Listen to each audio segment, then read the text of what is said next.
Good morning, everybody, and if I can welcome all councillors and members of the public to the latest meeting of the North Northamptonshire Executive Committee. All those watching the meeting via the live stream on YouTube as well are very welcome.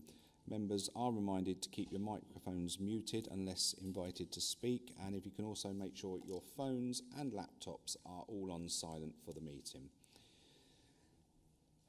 So, regarding filming, anyone wishing to film any aspect of this meeting is invited to film from the table set aside for that purpose. Can I ask anyone choosing to film their meeting that their camera covers the entire meeting rather than individual councillors? Should I be of the view that any actions relating to filming of the meeting amount to disorderly conduct, I will advise you accordingly. If such actions continue, I will consider applying Meeting Procedure Rule 39.3 and adjourn the meeting and ask the individual concerned to leave. I hope this will not be necessary, and I invite you to record your focusing of your camera on the entire meeting. So item 1 of the agenda is apologies for absences. Thank you, Chair. We've received apologies from Councillor Mark Rowley and Councillor Helen Howell. We've also got apologies from the Chief Exec Adele Wiley and the Interim Section 151 Officer Claire Edwards. Thank you very much. Thank you very much. Before we go on to item 2, I just think it would be the right thing to say at this moment that this executive, and I'm sure members of the public here and everyone around North Northamptonshire wishes the England football team the very best of luck in the finals against our friends in Spain, and we hope to see that cup come back to the United Kingdom once more. Thank you. So we move on to item agenda 2. Minutes of the meeting held on the 13th of June 2024. The minutes are on your agenda pack, pages 5 to 24. Are there any comments in relation to the accuracy? No. So can I have a mover and a second to approve the meetings, please? The minutes, please. Thank you, Councillor Mercer and Councillor Edwards to second. So can I have a show of hands in favour, please? Unanimous, Chair. Thank you.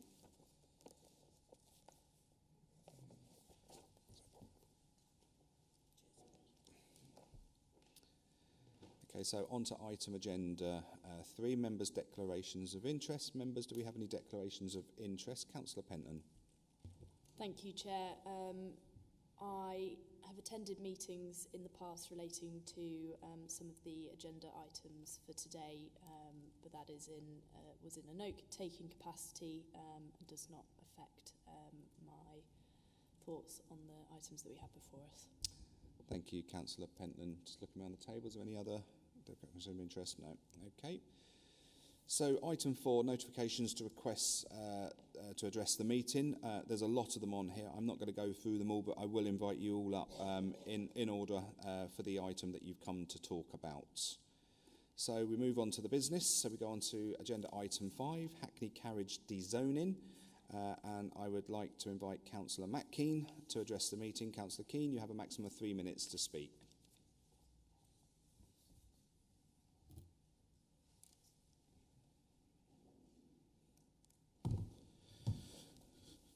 Thank you, Chair. Firstly, I acknowledge the scale of the task and the Pandora's box that the taxi policy has opened up. However, we need to do what's best by our residents, and we need to work in conjunction with the taxi trade, who have operational knowledge of some of the challenges that this policy presents. So my first question is, has a group been set up by officers and the taxi trade? And if so, what progress has been made with the North Northamptonshire Knowledge Test, and how often does it meet? And does it include representation from all of North Northamptonshire? With the zones, cabs will go to where the work is, meaning some parts, in particular rural areas, where bus travel is also a problem, will be in a taxi desert, with no transport available whatsoever. It's hard to imagine, if you have a fare from Corby to Wellingborough, that when you get to Wellingborough, when you get to the rank in Wellingborough, there's going to be someone there that's going to want to return to Corby. We're also going to have problems with saloon taxis that have hackneys and grandfather rights that are not wheelchair accessible and look like private hire. This could lead to people assuming that they could flag down private hire cars, and some of these would look like normal cars, which could be very dangerous if you then have members of the public trying to flag down normal cars that they assume is a taxi. The taxi knowledge test would be heavily disenfranchise potential Hackney cab plates from taking the test and reducing the number of taxis that we have in the trade here. I have noticed it has been more difficult to get a taxi at certain hours recently. If we provide more barriers, I can see the number of Hackney cabs declining and leading to poorer services. In this policy, we do have an opportunity to update bylaws, but this must be in consultation with the trade. The 4-year-old taxi limit could be a fantastic example of this. Currently, drivers are handing back their plates due to financial and supply challenges, and some of these vehicles cost £100,000. There's a shortage of Hackneys, and they cost a lot of money. It can be difficult to obtain one less than 4 years old, which is putting great pressure on the trade and the supply chain. But we need to acknowledge that our towns and communities are different. Corby has a culture of shift work, 6 to 2, 2 to 10. Other towns may be more 9 to 5 of a work culture. We've got different rush hours in different times, and we need to make sure that no town is a taxi desert. We need to make sure that we are fair and we're fair to wheelchair accessible users and young children who require prams. Ultimately, it's easier to maintain and grow the Hackney trade is what this council should be doing. At the moment, the proposed policy of this council is leading to the Hackney trade being decimated, and rezoning is only going to add to this. Thank you. Thank you very much, Councillor Keane. I'd like to invite Mr Ian Robb to come and speak. Mr Robb, you have a maximum of 3 minutes. Thank you. Can you hear me? Chair, councillors, I find it very difficult to say anything constructive regarding this North Northants Council. Over the last 2 years, we have presented you with various arguments regarding the 2023 policy, in particular the harmonisation of fares and the proposal of dezoning. You have ignored our representations, the public's opinion, petitions, local councillors, government best practice guide, legislation, and lastly, the scrutiny committee. The consultation that you held clearly showed there is no desire to dezone. However, you intend to go ahead anyhow. You were petitioned on the fare increase not to go ahead. Nonetheless, you did it, and despite it being required to announce the increase to 3 of the zones, you failed to do so. Quite simply saying the operator does not have to charge the max. On the dezoning, you present a nonsense and embarrassing argument put forward by at least one councillor. It seems ridiculous to me that a cab can drop in one zone and not wait for a return fare, and yet this was supported by all of you councillors. At the very beginning of the consultation, which again has been ignored at every level, this authority, which has therefore been a waste of public money, time and resources, we pointed out to you that until the grandfather rights are exhausted, you should not dezone, as there will be 2 different types of vehicle, saloon, wheelchair accessible, and the potential complications this will cause, again ignored. However, not only does the vehicles differ, but the terms of engagement differ. 2 sets of rules for the same service. Operators with wheelchair accessible vehicles need to take different tests and do so in a wheelchair vehicle. There is wholly different clauses and points system, thus a different contract for the operators. The reason for the harmonisation and dezoning is specifically to remove barriers and create a uniform service. This cannot be achieved until the grandfather rights are exhausted and all the vehicles and drivers are uniform. I suggest, therefore, you defer the dezoning until such time.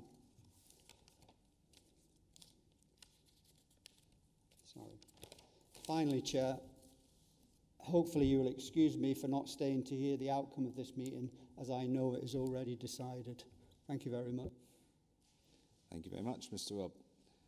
I'd like to invite Mr Neil Riley to enter the floor. Mr Riley, you have a maximum of 3 minutes to speak.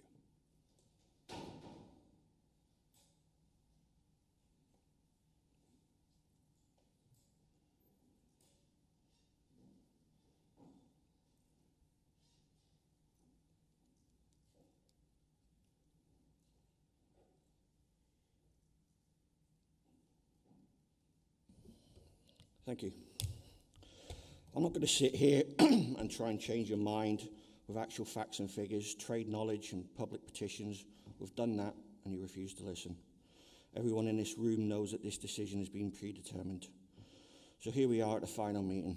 Over the last 2 years, I've been to quite a few. I remember the first, it was in Thrapston on May the 9th, 2022. Licensing and appeals meeting to discuss the proposed fare increase. I admit I was quite excited to see how this would work, as I believed at the time I was sitting in the company of the pillars of our community, who would have extensive knowledge and experience of looking into and discussing these plans, and would draw on the knowledge from people within the industry to come to the right conclusions. I sat with open mouth as I listened to councillors and officers with absolutely no clue what they were talking about, discuss the first stages of dismantling my industry. In the last 2 years, you've done so much damage to this trade, it's probably irreversible, and has put many owners out of business with many more on the way. Next year, over 90% of the drivers in the Corby area will have their licence expire. A vast majority of these are either approaching or past retirement age. Many have no intention of renewing and will simply hand back their plates, like many have already done across the county. How you can even consider this proposal without even seeing how the new knowledge test will look is absolutely beyond me. But I've had conversations with councillors who have hidden behind that it's the government asking us to do this. We're doing what we're expected to do. None of this has been a democratic process. It's been pushed through by making sure committees are heavily loaded to get to executive level, because it's all about the numbers. Once there, you make the rule, we're one county and everything has to be under one banner, regardless of the consequences, because it doesn't affect you, you don't care. I would like to say I'm looking forward to next year, where most of you will lose your seats, but realistically, the residents of North Northamptonshire will still have to deal with the consequences of all your actions long after you've gone. It absolutely beggars belief that some of the members of this committee were part of Northamptonshire County Council, which went bankrupt, and they made sure they rewarded themselves for senior positions on this council. You've destroyed everything you touch, and yet again, you've failed the residents of this beautiful county. Thank you, Mr. Riley, for your insight.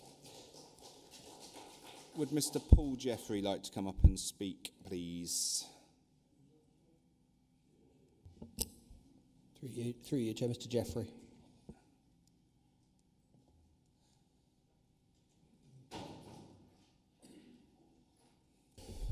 Good morning, gentlemen and ladies. I can't go into as much detail as Mr. Rob has or Mr. Riley have, but I have been involved in a few of the meetings, and it's patently obvious that you neither care nor think of the consultation process, because that was clearly in favour of non-dezoning. You've overridden that.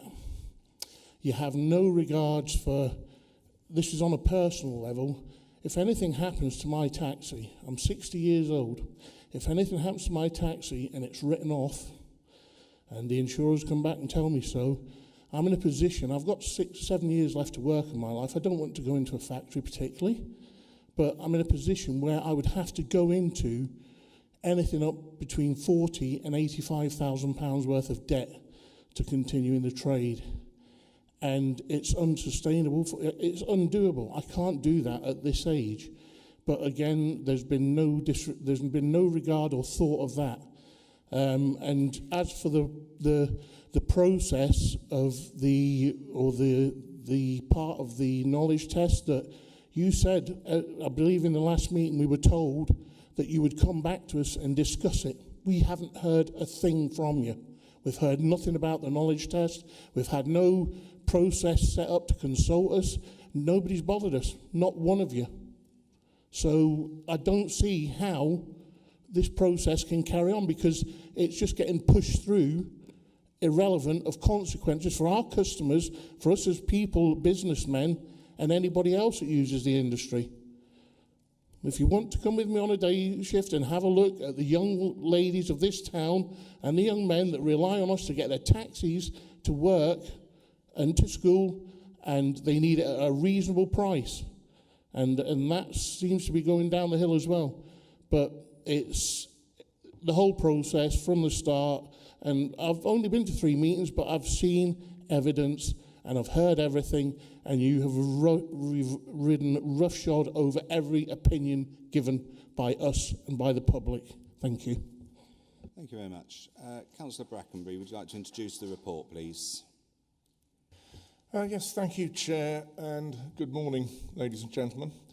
And firstly, I'd like to thank the speakers who are here and the speakers who've retired already, because I understand, I completely understand the passion with which they speak, and I think that there is something of a misunderstanding about this council's attitude to the Hackney carriage trade. We don't want the Hackney carriage trade to sort of wither and die on the vine. We actually want to support it, and we also do take on board very seriously the comments that have been made in this meeting and in the many other meetings which have taken place. Chair, this paper today is a simple paper about Hackney carriage dezoning. In other words, removing the current 4 zones that operate in North Northamptonshire, in Kettering, in Corby, in Wellingborough and in East Northamptonshire, and making it one single zone for Hackney carriage drivers. The paper has been extensively consulted upon. The paper has been to Licensing and Appeals, as you're aware, and that Licensing and Appeals Committee resolved to recommend to Executive that zones should be removed. That is what we are considering today. It is absolutely true, Chair, that issues have been quite rightly raised in the consultation and by public speakers in terms of some of the consequences and in terms of some of the wider administration of Hackney carriages going forward. 2 areas particularly do come to mind and have both been highlighted by speakers this morning. The knowledge test. Now, that is not part of the paper today. That is something that needs to come forward with a review of the actual regulation of Hackney carriages in whatever zonal format is decided. So whether it stays as 4 zones or 1 zone, the actual regulation of that does have to come to a future discussion and a future meeting. I have taken on board very seriously the concerns of the trade about the depth and complexity of a knowledge test that encompasses all of North Northamptonshire. As you know, Chair, that's 350 square miles, and of course it would be an enormous task to ask Hackney carriage drivers to have a in-depth, detailed knowledge of every lane, nook, cranny, byway and so forth of all of North Northamptonshire. And therefore, any knowledge test is going to have to be proportionate. And I know that the team are working very hard on that, and I welcome further discussions with the trade to make sure that such a knowledge test is suitable and proportional so that the trade can operate in the areas in which it tends to operate with a good overview of the rest of North Northamptonshire. There will, of course, also, Chair, be discussions that will be held regarding the actual vehicles themselves, the age of vehicles, the format of vehicles, and what what vehicles can be plated and operate as Hackney carriages, and that is part of a much larger piece of work which is going on. But I have looked at all the consultation responses. I have looked at all of the I think there's 221 responses, although I thought it was 250 some. But anyway, I have read every one of them. I do understand the concerns of the trade. I do understand the special status in some respects that Corby has, because of course I also do completely note that Corby, more than the other 3 areas, has always tended to be a black cab, a hackney carriage town, and I don't want that trade to be stifled. Indeed, we want that trade to be as effective as possible. We also do need to look at the quality of the trade in hackney carriages elsewhere. Councillor Keane's absolutely right. The hackney carriage trade is much more difficult to operate in a more predominantly rural area. Hence, it is unusual to see hackney carriages operating in the much larger and much more rural parts of East Northamptonshire and some of the other districts. We will need to just work together on this. I will get back to colleagues in the trade and we'll move forward. The report before you is relatively straightforward. It has been consulted upon. You will note that the report's been duly consulted upon and that it has been considered by licensing and appeal. It has noted, it has also been before Place and Environment Scrutiny Committee, and the recommendation, which is the only recommendation today, we're not talking about anything else, but the recommendation today is the executive considers this report and consultation responses and agrees to replace the 4 hackney carriage zones with a single North Northamptonshire zone with effect from the 1st of April 2025. It does agree that officers will consult upon the reviewed geographical and knowledge test prior to the introduction of a single zone, and agree that the Director for Place and Economy and the Director for Law and Governance review the hackney carriage bylaws and present the revised bylaws to Council. And Chair, I recommend that recommendation at 3.1 for the reasons set out in 3.2, 3 and 3. Thank you. Thank you very much, Councillor Brackenbury, and thank you very much for your sort of in-depth overview of where we are with this. I'm just looking around the table for comments from any members on this item of business. So there's no comments in relation to this. So, Councillor Brackenbury, I assume you wish to propose the report? I do. Thank you very much. Can I look for a seconder, please, for the report? Councillor Binley, thank you very much. So we have a mover and a seconder for the recommendations in the report, and the recommendations are set out on page 26 of the agenda pack. They've been moved and seconded. Can I have a show of hands in favour, please? Unanimous, Chair. Thank you very much. So we move on to item 6, customer comments, complaints and compliments policy. I'd like to invite Councillor Anne Lee to address the meeting. Councillor Lee, you have a maximum of 3 minutes to speak.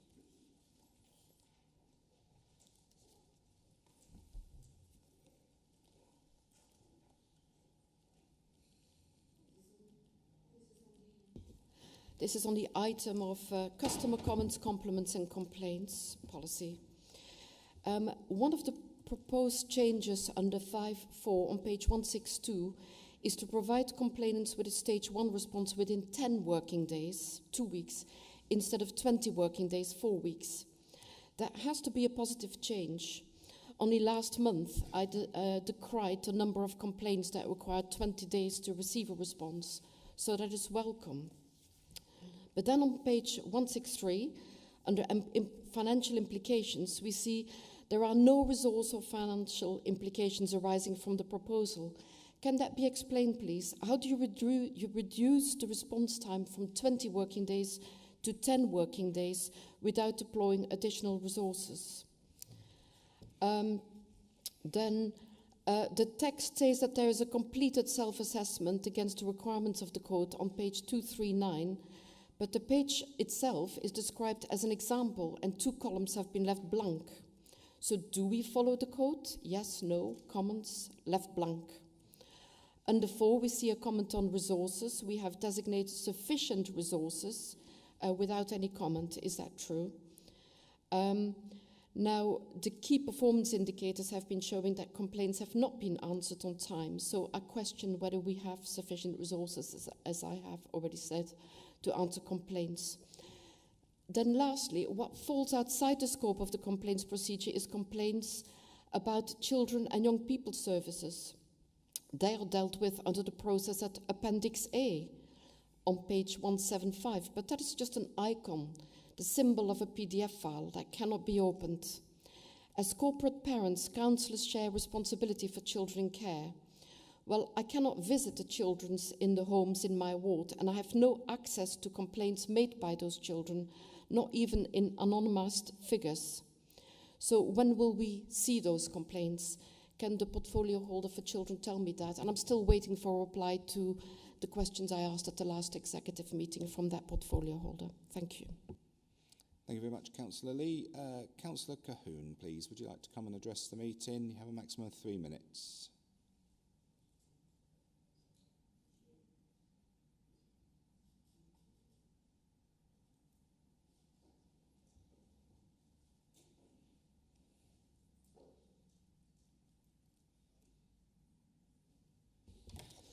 Thank you, Chair. I must say I'm a bit confused here, Chair. Am I speaking on the right subject? I think I requested to speak on the taxi issue and public transport. Right, so obviously I don't see what you've asked to speak on, but obviously thank you for saving some time, and we'll get Councillor Keane in because I've got him down to speak on this as well. Thank you, Chair. Thank you. So Councillor Keane, you have a maximum of 3 minutes.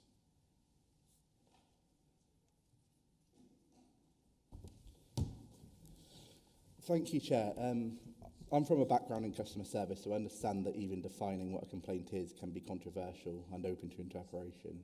But I understand it's a challenging job, but I also understand that our residents deserve good service. Some questions I have are, what are you going to do with the data to get some root cause analysis of what are driving complaints at the moment, and what resource will you put in to prevent them? Will there be any link up to the members' inquiries process, as a lot of complaints are made directly to councillors who can then escalate? And will outcomes be regularly reported to councillors so we can help drive service? And what action and monitoring will be in place for the complaints that go out of service level agreements, and what resource will you put into the escalation process? Thank you, Councillor Keane. I'm sure the portfolio holder would address those concerns either today in the meeting or via email to you.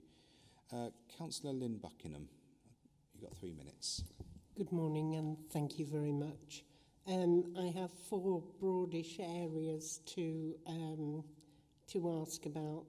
So in the report it says that there are upwards of 2,500 complaints a year. And a necessity to have an annual report, but would like to know what, as Councillor Keane has said, what learning is going to go on. Are the KPIs going to come to any of the committees? Because to have a report just on 2,000 plus is going to be quite difficult. There's a lot of areas which aren't covered by the complaints, customer compliments, and how will they be put on the website? I think it's about information and being able to get that information that we can direct our customers to, so that they can make the decision on how they go forward. And just a reminder that the timelines are maximum timelines, they're not minimum. So, you know, if you can get things done quicker, you know, you don't have to wait for the 10 days before you come back to us. Some things can be done quite simply, and we think, why does it take 10 days to do that? And the other thing is if they're urgent items, how will we understand that? Thank you. Thank you, Councillor Buckingham.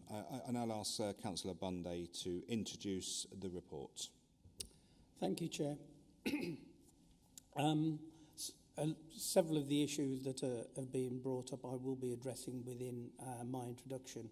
But I do take on board Councillor Lee's comment that a reduction from 20 days to 10 days is a positive way forward. As far as the no financial consequences goes, the department believes it's got enough resource within the department to actually address those issues. Self-assessment, I'll come back to you on that and find out exactly why that area is blank on that report. As far as the PDF file not being accessed, it is an issue, and it's an issue that I've raised before and I will raise again, because that's not just in this report, that's in several reports where we can't see that.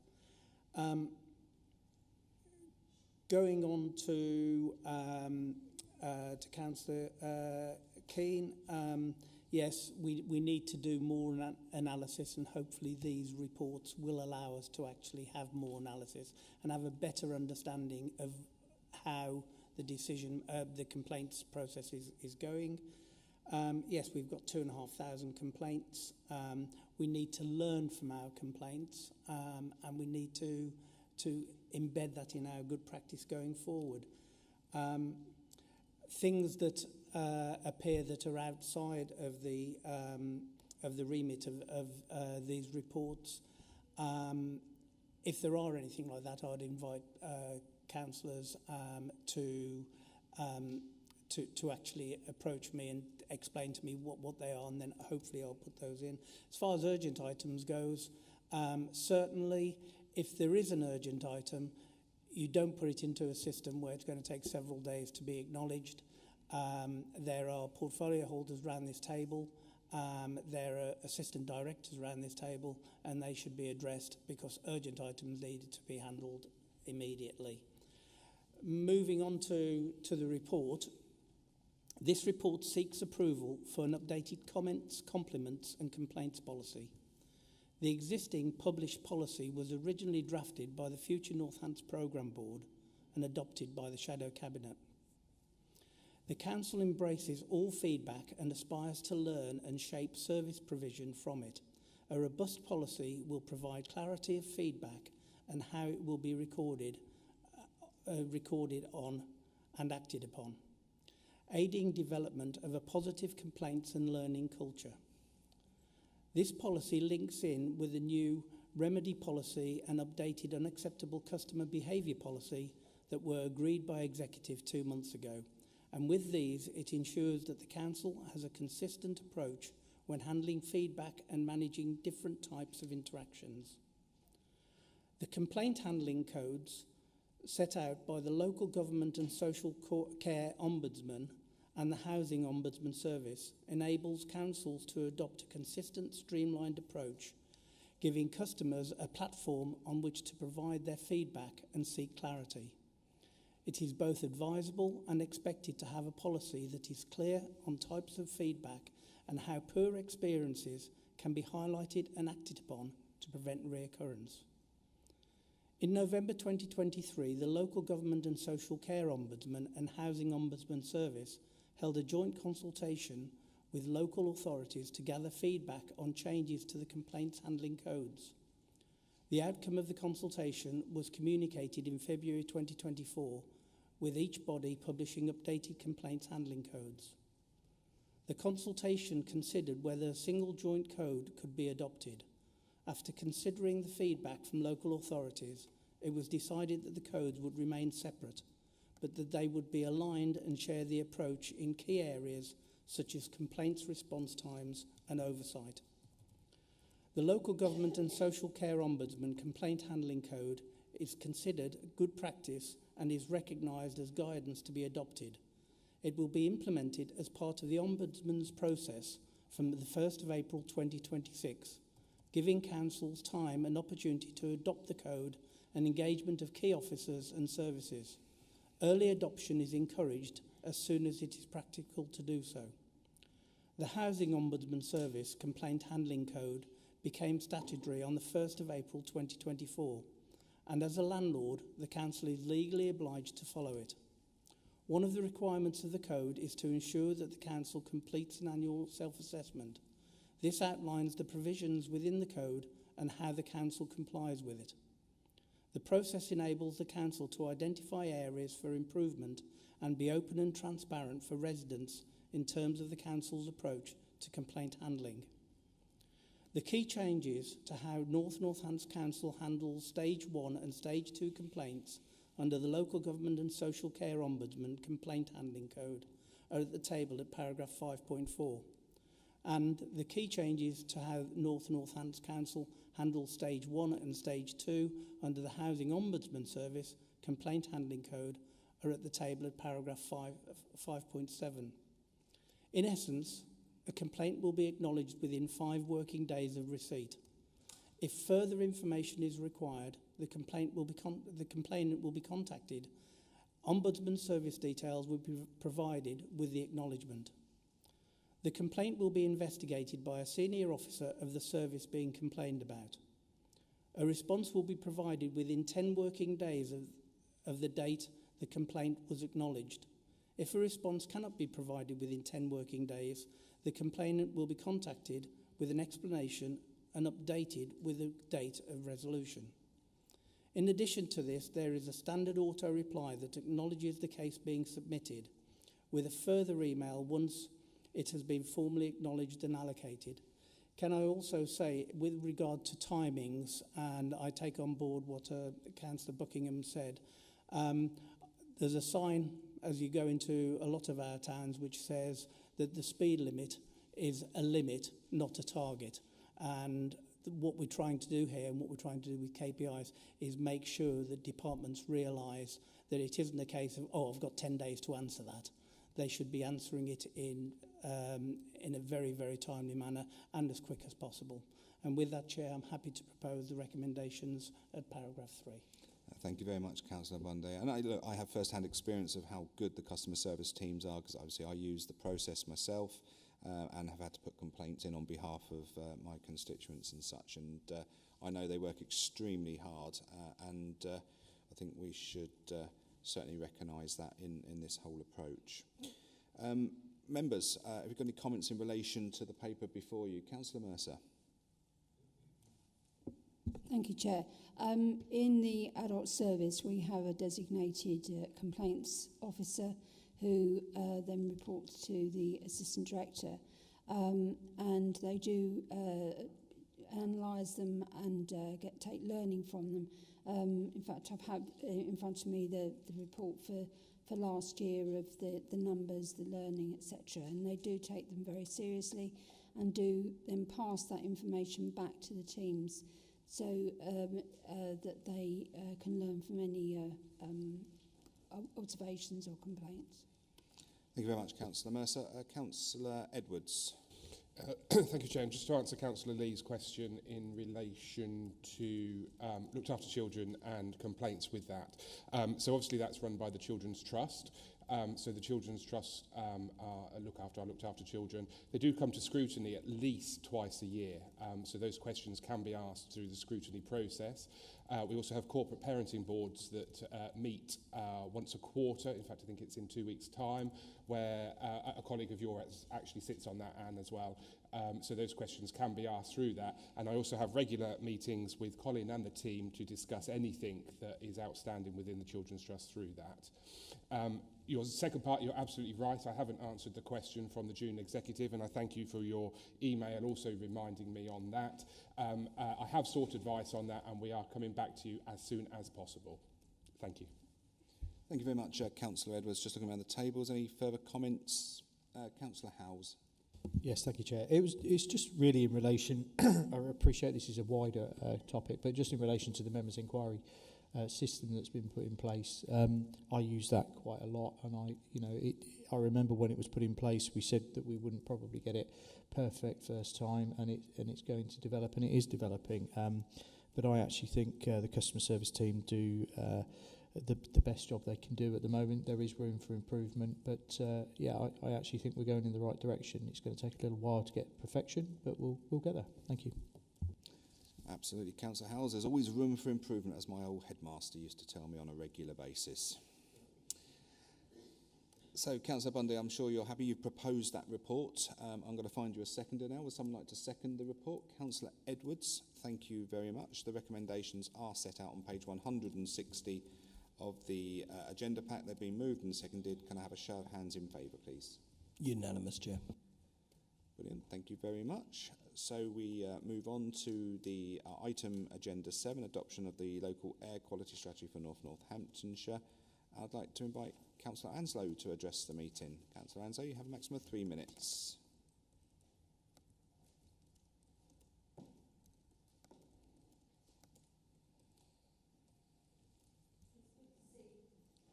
There we go. It's good to see that the strategy covers the steps that are in place to improve our air quality, such as scooters, electric points, bus plan, the taxi licensing, etc. These are all good and proper, but there's no plan for gathering the impact of these improvements. The last survey was in 2022 across North Northants.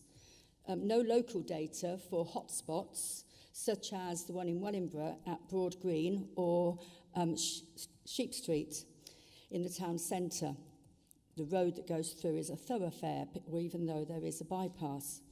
When will the air quality be measured again, especially in these sorts of places? And those of us who are councillors on the former boroughs will know of those hotspots in our own particular places. Local councillors were able to measure speed and have the idea of where the hotspots for speeding are by using equipment that was given by the police or lent by the police. Is there similar portable equipment that we could use as local councillors to measure those hotspots? However, I do wonder if the move to quarterly reports on the KPIs is an acceptance that many are not moving in a positive direction. Air quality targets need to be included in those KPIs, considering the cost of all these plans to improve air quality across North Northants. We need to see that the money spent on these on the strategy is having an impact. Thank you. Thank you very much, Councillor Anslow. Councillor Lee, would you like to come and address the meeting? You have a maximum of 3 minutes.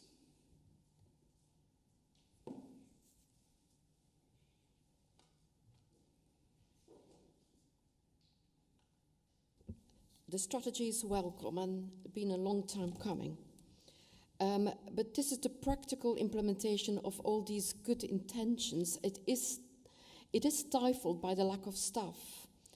On page 28, we see an air quality post. Do we have an air quality officer? We had one for a while, or we contracted external services. Do we just rely on external services? On page 282, number 13, the enforcement of environmental permit conditions.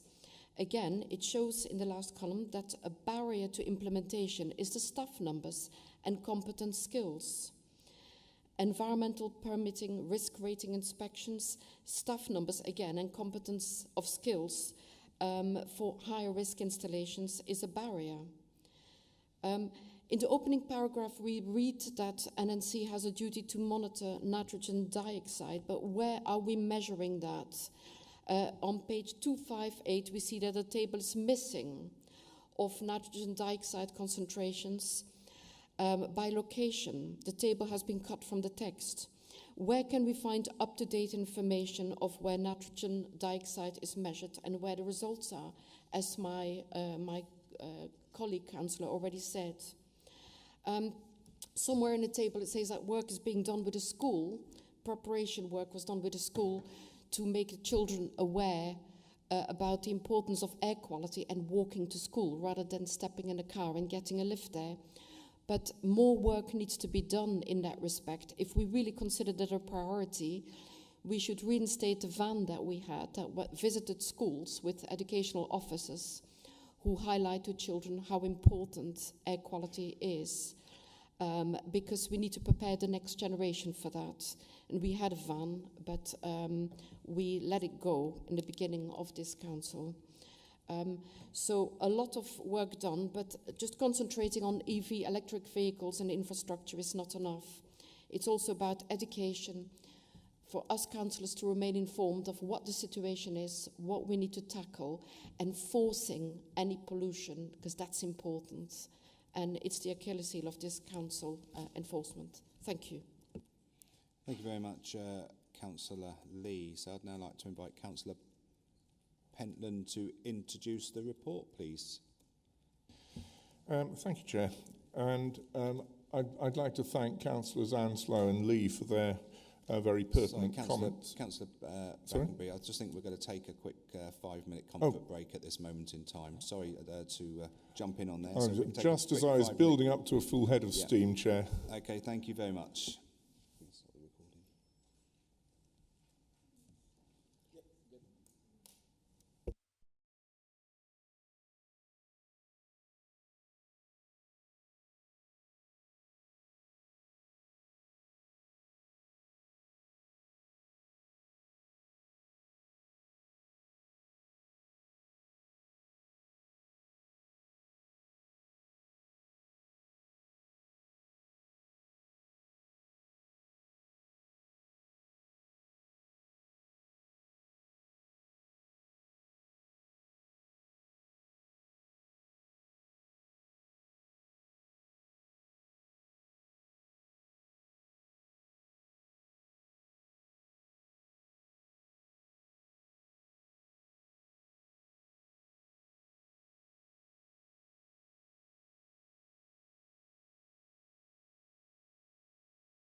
Okay, thank you very much for your patience on that. We're just about to recontinue.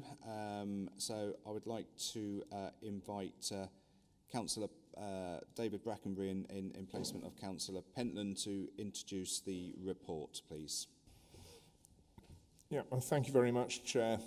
And, you know, I'm pleased to introduce this report. It reflects an awful lot of very hard work done by the Public Health Department, as well as other associated areas, notably transport. It's fairly obvious that we have a legal duty to monitor air quality, and we do so. In some of the comments that were made by Councillor Anslow, she was wondering whether there are air quality sensors, and there are indeed, up and down the county, or up and down Northamptonshire. There are, 15 air quality sensors that I'm aware of in Corby. I don't know the specific details for the Wellingborough area, but I can certainly find that out and get back to you. But air quality is monitored throughout the area, and apart from very occasional hotspots, which are often associated with things like temporary roadworks and traffic lights and things like that, in fact, there is no particular air quality problem in Northamptonshire, certainly not on a permanent basis. That isn't to say there are not areas where air quality is not as good as it could be, but there is not a sort of recognised difficulty in Northamptonshire, as we're advised. Anyway, the actual air quality strategy is a recommendation by government that all local authorities should have one. It has been quite carefully looked at and quite carefully monitored. It's been considered by scrutiny, and it's also been quite widely consulted upon. Appendix B reflects the consultation responses, and I think it's actually worth looking at some of those individual responses in Appendix B, because they do highlight some of the areas which were of concern, and also some commentary about some of the measures which are being taken to address them. The paper was considered by the Sustainable Communities EAP as well, and during its passage through that and through the scrutiny committee meeting, there have been a number of comments and questions regarding certainly the matter of taxis, but also clean travel, LC WIPs, that's the local cycling and walking initiatives, schools, air quality around schools, which is of course of particular concern. And I note the comment that was made earlier about trying to encourage children not to always go to school via car, but to consider walking, cycling and alternative routes. So it's a matter that we're working on quite hard. It's a matter that the team's done a lot of very good work on, and I think it's time to actually congratulate Jane Beether and Shirley Plenderleith, as well as Chris Ragg in the Transport Department for all and their team for all the hard work that's been done on this paper. As I think was observed by the Chair earlier, it's not perfection. There's always room for improvement. We do need to keep on top of air quality throughout Northamptonshire, and we do need to keep on top of any thoughts and suggestions which colleagues may have, which may feed into that. So, Chair, really, it's recommended at Section 3, it's recommended the Executive reviews and approves adoption of the local air quality strategy. And so I so move for the reasons which are set out in 3.2. Thank you, Chair. Thank you very much, Councillor Brackenbury. Much appreciated. Members, are there any comments in relation to this? Councillor Edwards. Thank you, Chair. And Councillor Lee, just to answer your points, I guess, on school and education, and you'll know that I'm an advocate of getting in there young and teaching them. And you'll remember that in March of this year, actually, we had a paper that came to Executive about the sustainable strategy of modes of transport to school, and where we talked about different options like walking buses, cycling, and making it easier for students. And I think I even joked about piggybacking rather than transport, because we know that actually one of my biggest things in my mailbox is cars around schools. And of course, all that adds to the air pollution, that all adds unhealthy lifestyles and things as well. So we are doing a lot with schools, and absolutely we are getting out there with different organisations, different voluntary groups to work with the schools to make it better for children to get to schools, easier, more healthier, and then that adds into the air quality as well. Thank you very much, Councillor Edwards. Councillor Mercer.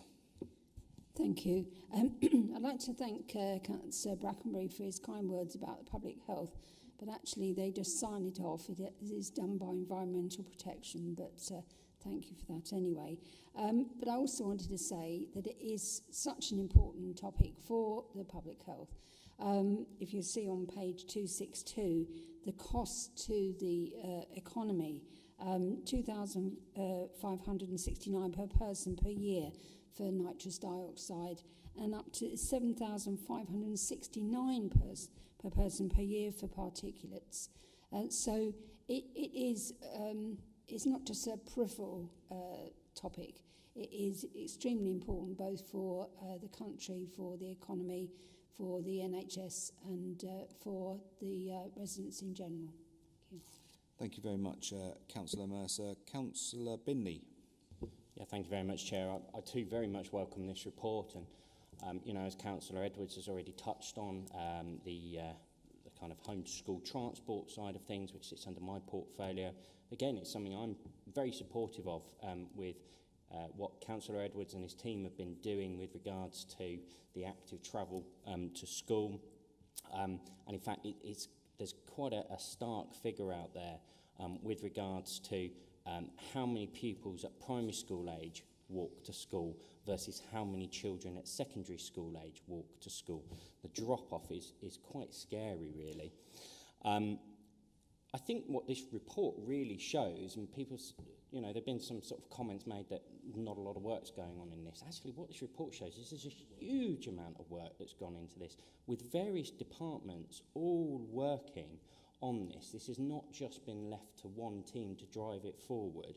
What it shows is that all of the departments within this council have become very aware of the need of our environment and are therefore working towards it. You know, we've touched on things like the LC WIPs, the bus service improvement plan, which of course we're going to talk about a little bit later today, but even things which people may not think of in that, so far as the traffic management schemes that's mentioned in here, and the A6 safety improvements. Now, you may not think that there's an immediate tangible result there with regards to air quality. Put aside for a moment the fact that the A6 is a red route in that location and the subsequent loss of life and serious injury that has occurred along there. There's also the impact in the fact that if you have a serious RTC in that location, the subsequent congestion that is then caused due to either road closures being put on by the police, diverted traffic along routes which you know, are not designed to take that traffic, there is a huge knock-on effect. And that goes to show that as a council, you know, we are thinking about that bigger picture when we talk about these types of things. And Chair, I really do welcome this report, and the fact that we're working with partners, you know, like Brightways. You know, I've had a number of meetings with them. They are so passionate, and of course they started up in Geddington as a walking bus to school, and how that's expanded now And it's absolutely brilliant to work with people like that. So I'm really, really supportive of this, and I thank everyone that's had input into this report. Thank you very much, Councillor Bindley. Councillor Bunday. Thank you, Chair. Chair, there was a comment about the KPIs being only reported on a quarterly basis. Can I point out that this isn't anything to do with a lack of transparency? In fact, every member receives an email now every month with all the KPIs being reported on it. It's just by only reporting it and discussing it at this committee on a quarterly basis does allow us to actually concentrate and for officers to concentrate their resource and time in the areas that require it, rather than producing reports for this committee for KPIs that just aren't moving.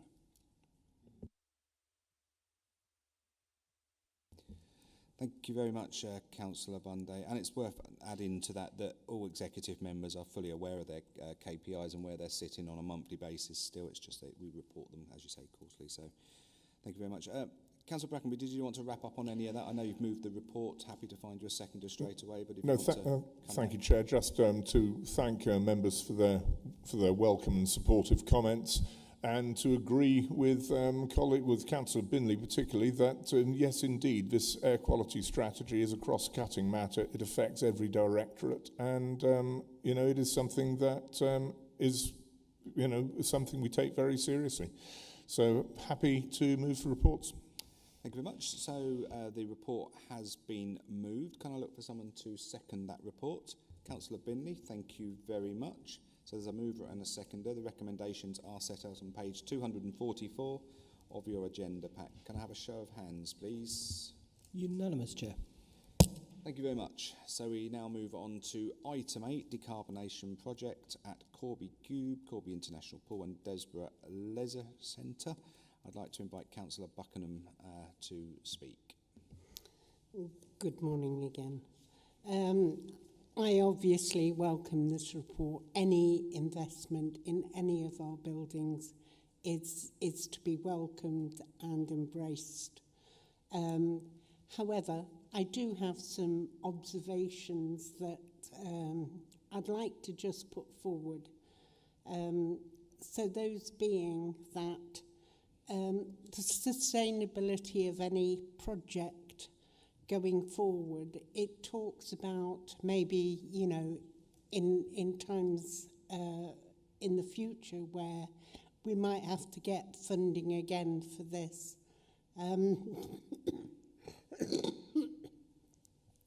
But I'm hoping that through some of the savings that are going to be made, and I realise that this is a decarbonisation project, but some of those savings that will be made will help the sustainability in the future, so that we're actually planning for our buildings in 20 or 30 years' time when we're going to need to reinvest again, and not just leave it to. And I would like to see that across all sort of buildings that we're either improving or whatever. And I realise that's hard to do, but sustainability is a good one. I note the savings of nearly £100,000 a year on some of the energy costs and things like that. Obviously, they will come down as energy prices come down. But it's also about learning of the viability of our buildings. And the last little bit, obviously Corby is an international pool. Just think about timings for when the work's going to be done because of all the galas and things that go on. So it just a little niggle from me, just, because sometimes you go in and you see building works going on at most inappropriate times. So I'm just saying, remember, it is an international pool and there are lots of things that go on. Thank you. Thank you, Councillor Buckingham, and thank you for your words of wisdom there. So in Councillor Pentland's absence, I'm going to ask the excellent Executive Director of Place and Economy to introduce this report for us. Over to you, George. Thank you, Chair. Good morning, everyone. Firstly, just addressing the comments made by Councillor Buckingham, thank you. In terms of future funding and helping sustainability, absolutely. You'll see in the report that we reference initially an assessment that we did on our 13 highest energy consuming buildings, and that was very much to create a timeline and a prioritised list of future investment.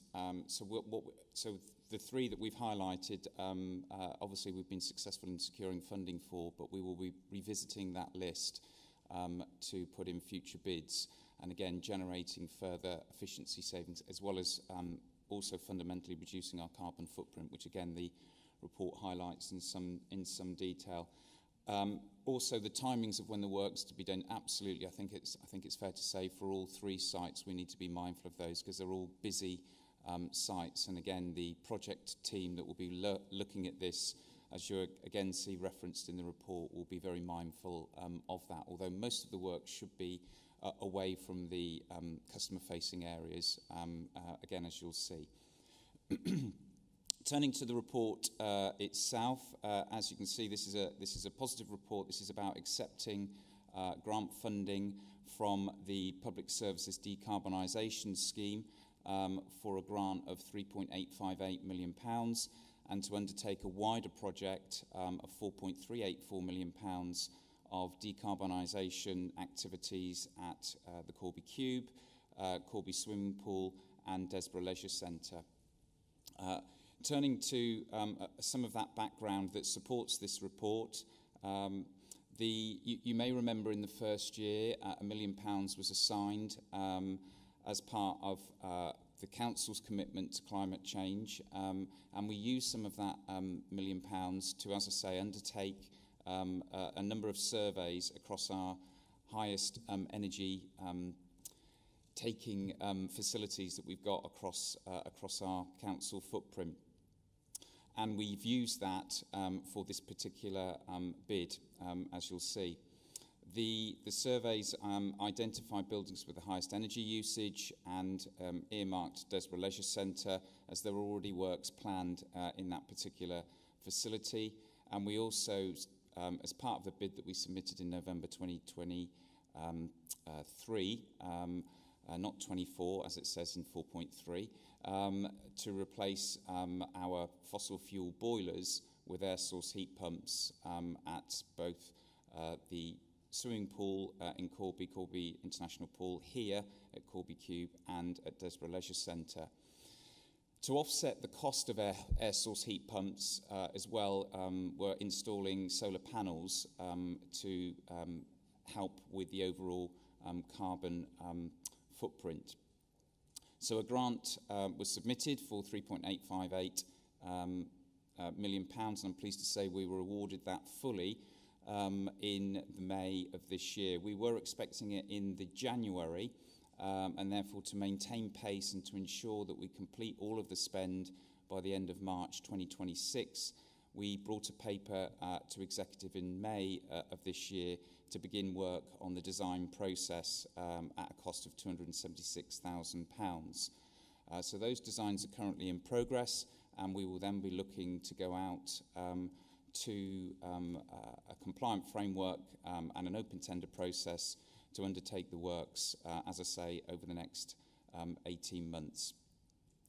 You'll see that there is some financial savings of £95,000 a year on energy, but the other significant point to highlight, which is drawn out in the summary, is that we will be removing about 690 tonnes of carbon annually, which represents about 3% of our overall carbon footprint.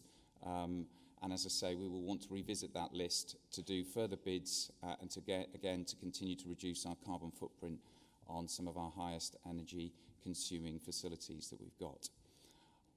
The recommendations are set out under 3.1, but I'll hand back to the Chair to propose. Thank you very much, Mr. Camden, for that excellent introduction to that report. And I do look to move the recommendations at 3.1A through to F, and I would ask members if there's anything you would like to say in relation to this report before we go to look for a seconder. So Councillor Binley. Yeah, thank you, Chair. And just picking up some of the comments, very observant comments from Councillor Buckingham, I hasten to add. Of course, Councillor Buckingham, you're absolutely right with regards to the investment into our buildings. Of course, as you are probably aware, one of the key pieces to this as well is part of the asset rationalisation work that is currently being undertaken. And of course, Councillor Mercer, as a previous role of chair on the scrutiny panels, will be well aware of the work that took place, having been so extensively involved in that work. And of course, one of the things that has come out of that is some of the, quite frankly, shocking EPC ratings for some of our public buildings. However, of course, as part of this asset rationalisation work, we will, of course, be consolidating our buildings, whereby we don't need staff because they are currently unoccupied buildings. And what that will allow us to do is further build on this and not only focus our resources, but also focus our capital investment into buildings to, quote a previous 151 officer, invest to save, because that's absolutely what it will do. However, of course, this is a part of a government grant, which is absolutely brilliant, and I think we definitely have to grab the bull by the horns, because, of course, we know with these buildings they definitely need investment from an energy saving perspective, with Corby Pool having been in there, and you can feel the heat bleeding out of the building. So I think it will be really welcome investment in the area, and all of these areas whereby the funding is going. So I absolutely support this, Chair. Thank you very much, Councillor Binley. Councillor Howells. Yes, thank you, Chair. So the whole report is absolutely brilliant in terms of the aim of reducing our carbon footprint. I would like just to highlight the fact that there's going to be a significant investment in one of the finest wards in our area. And the Leisure Centre, as highlighted by George, it is an extremely busy facility, and obviously minimising the impact that the works will make on that facility. And of course, just to add to this facility is due to have a significant second phase with Section 106 monies that are coming for that Leisure Centre to add a further extension to it. So this infrastructural work of reducing carbon is going to be a really important factor. So yeah, all round very good work, and very nice to see some significant money being poured into, as I say, one of the finest wards we've got. Thank you. Twice he managed to get that in there. Okay, so I'm just looking around to any further comments from members. Councillor Brackenbury. Thank you, Chair. And how can I follow that ringing endorsement of one of the wards in our council area? But on a more serious note, I would absolutely welcome the report. And I just think it's probably apposite to congratulate the team who not only got the whole grant that we requested, but they've also had to work with a narrowing window because of the timings where the money that needs to be spent. And that window has been closing, and there still is some risk that some of that grant funding may have to be returned. But it's very pleasing to see that risk is being mitigated in the ways that is being set out in Section 743. And so, excellent news for Corby, excellent news indeed for Desborough, and I just welcome the report. Thank you, Chair. Thank you very much. So, just looking around the table, so I have moved the recommendations at 3.1A through to F, and using his own words, I'm sure the councillor from the finest ward in Northamptonshire would like to maybe second that proposal. Thank you very much. So the recommendations are set out on page 296 of the agenda pack. They've been moved and seconded. Can I have a show of hands in favour, please? Unanimous, Chair. Thank you very much. So we move on to item 9, future use of Wilby School buildings. I'd like to invite Councillor Anslow to enter the meeting. Councillor Anslow, as you're aware, you have 3 minutes to address the executive.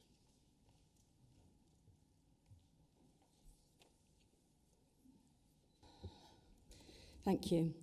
I'm pleased to see that Wellingborough School, so Wilby School will be used for SEND, although I initially spoke against that as a proposal before the decision was made for that school to move to Glenvale Park. I'm really pleased to see that it will be managed by the excellent staff at Rowan Gate, who have the expertise and the desire to provide places for pupils with particular needs. It's really good. It's a shame that PDET, the academy chain who will be taking over the brand new Glenvale Park School, didn't want to share the facility as well. Having visited Glenvale Park, which is all on one level and built with room for over 400 pupils when full, Wilby, with just over 100 pupils, will rattle around a bit, I think, rather like the pupils at Stanton Cross as they're building up their register. Schools are being encouraged to have SEND units, and it was agreed last month, I think, for 2 schools in North Northants to have those units for special educational needs. But my point is that children and their parents, not the parents who have special needs, but for the children who have special needs, they deserve a brand new school to serve this area and not rely on add-ons to existing schools or rely on the expertise of Rowan Gate to fill the gaps. So a question for Councillor Bundy, although I had missed the email, I didn't realise that the KPIs were now being sent out each month, and I'm sure I can find the answer there. How many children are electively homeschooled, and how many of these are children with SEND? Because that's where the need is.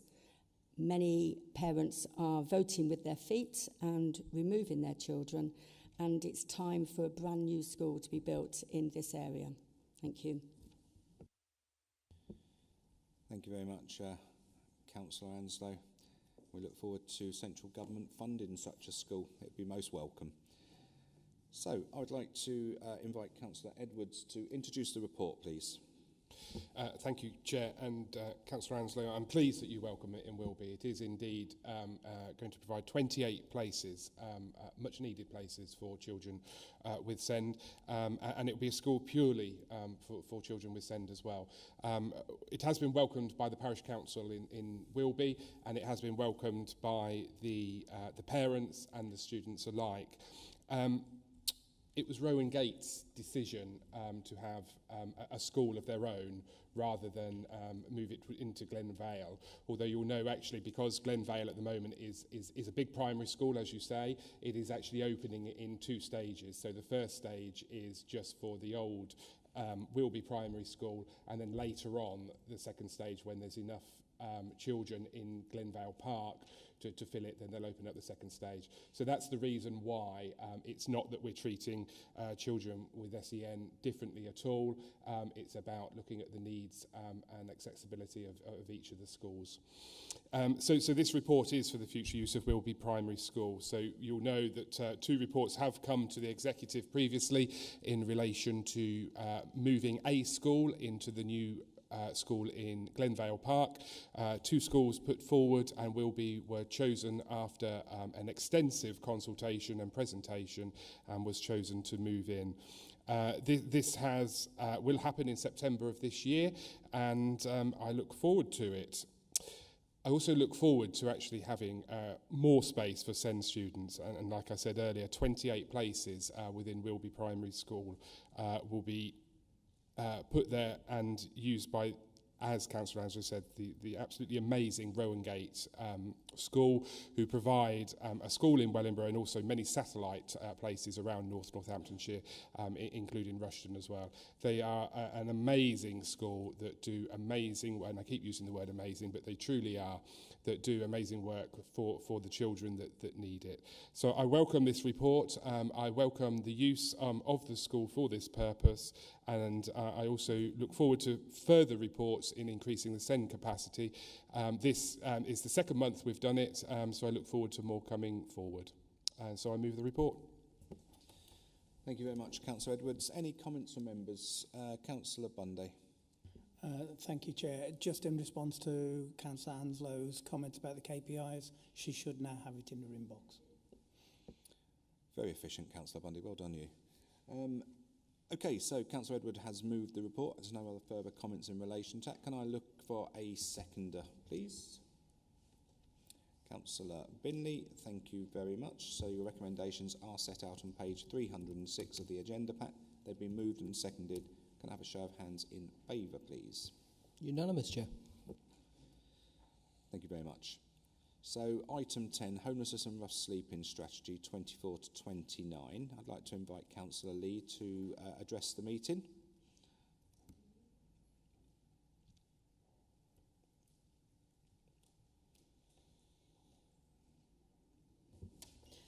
Thank you to the officers for this report. Under the Domestic Abuse Act 2021, councils have a duty to provide support to victims of domestic abuse in safe accommodation. So that's just a part group of the residents that we help out, people at risk of homelessness. And we see on page 398 that just over 5% of the households lost their home because of domestic violence. As councillors, we sometimes get involved in those situations and we realise what a crisis it is. Those fleeing domestic abuse often do so at crisis point when they are forced to leave their previous accommodation. They're relocated to a new home, which may be outside the county, just when they are their most vulnerable at that stage, left with few resources, and they're placed outside the county for their own safety, I hasten to add. So I wonder how that works. Do we have agreements with other counties that we take their victims of domestic abuse? I wonder how it works. Or do we rely on charities? There is some communication missing at that point. I was involved in a case over a weekend, and it seems to be a 9-to-5 service. There is an officer who deals with people over the weekends, but well, in that case, it just wasn't possible. The councillor became the communication point between the domestic abuse charity, the council, the victim. It got very messy. And can those residents please be given some special care and consideration over and beyond just a body to be rehomed, but also a body to be fed and to be supported? Can they just be given a food parcel or something to tide them over? Because they are placed outside, as I said, without their support network. So I wonder how that works, and I would like to flag up that there is some communication missing for these people who just have a few carrier bags of hastily grabbed possessions. And I just wonder how that works, how we deal with those people in an effective way where the communication needs to be tied up. Thank you very much. Thank you very much, Councillor Lee, for your comments. I will have someone respond to you via email on those points that you raised, because I don't think it's appropriate to obviously discuss that in an open meeting like this, but I will get an officer or the portfolio holder to come back to you on those points that you've just raised. Councillor Buckingham, would you like to address the meeting?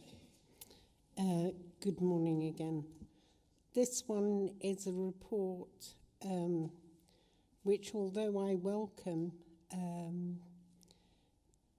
paints a very, very bleak picture, especially for our members of staff who are trying to fight fires. The caseloads are going up.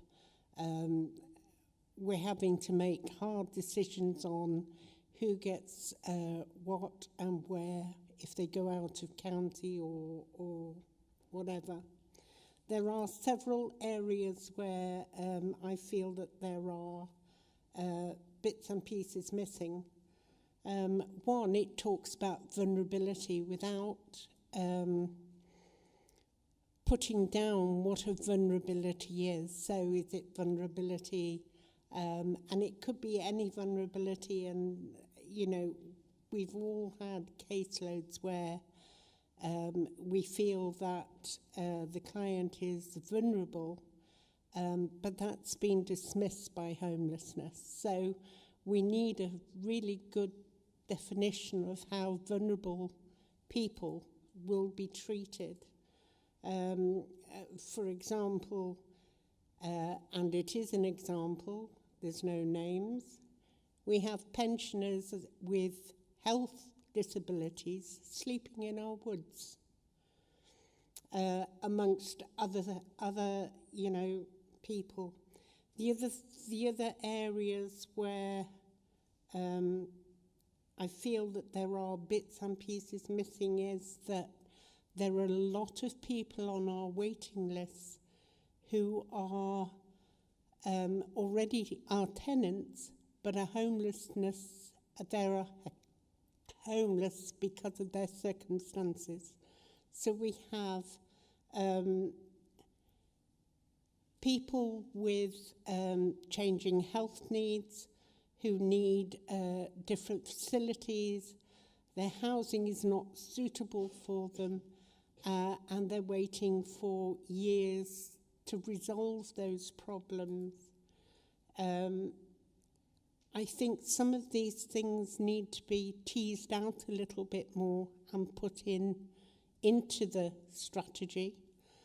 I also think that we need to have a strategy on how we support our members of staff who, if we're not careful, we're going to lose more and more because the stress itself on having to deal with so much on a day-in, day-out basis is disheartening.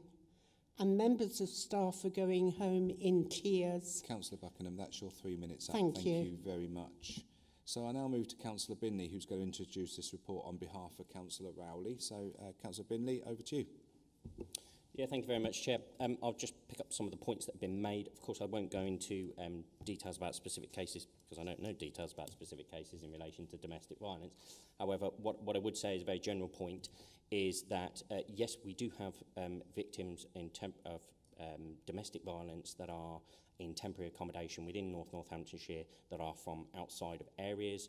And of course, that is not something that is routinely shared with the council for obvious confidentiality reasons, and vice versa applies when we have to place people outside of the county in sometimes just temporary accommodation. Other times, of course, there are specific safe houses with regards to domestic violence. And there is a whole array of support there for victims of domestic violence. You know, of course, as you'll be aware, and with the likes of the police, you have the likes of the Sunflower Centre, etc., where a significant amount of wraparound support can be and is provided. Perhaps it's just sometimes about knowing where to signpost people to, as you mentioned, Councillor Lee, with regards to the communication side. So I'm sure that Councillor Rowley can pick that up with you. Councillor Buckingham, thank you very much for welcoming this. Just on the point with regards to vulnerability, vulnerabilities, they are actually, for the purposes of who is a vulnerable person, it is actually defined in law. So that's probably why it's not specifically gone into in the report, because it's not a policy decision. It's something that's specifically defined in law, because, of course, it's quite a wide-reaching definition, as you described a few examples there. So, Chair, without further ado, I shall move through the report. So the report is to seek approval for the adoption of the new homelessness and rough sleeper strategy for 2024 to 2029.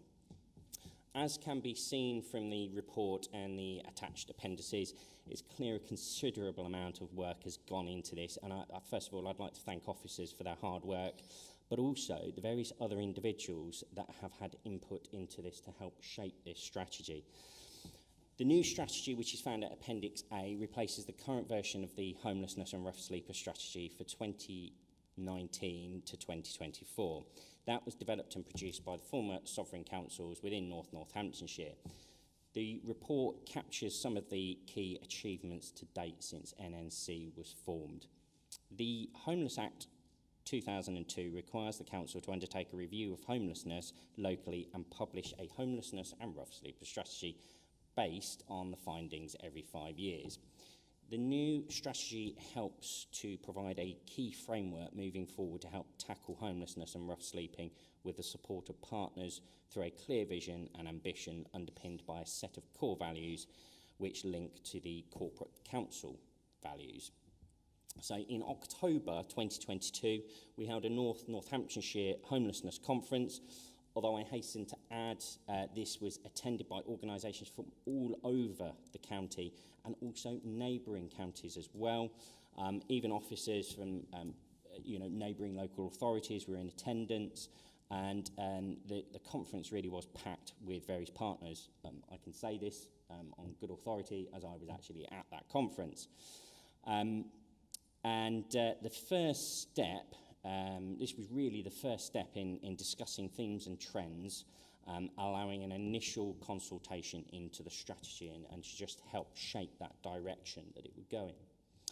The 5 key priorities within the strategy were created based on feedback received from a range of internal and external partners who identified what was working well, gaps and barriers being faced along the way, with the in-depth review of homelessness and rough sleeping data and the trends, those you can find listed at Appendix B. A summary of this review can be found within the strategy, and the key 5 priorities are listed at section 2.4 within the report. The action plan embedded within the strategy is currently high level, but following further review, this will be developed further with the support of the Homelessness Forum members, and specific details will be added and expanded. Homelessness is often not something that can be resolved by housing solutions alone, so enabling the right support and effective collaboration with partners will be key to the delivery of this strategy over the next 5 years to help prevent and reduce homelessness in Northamptonshire.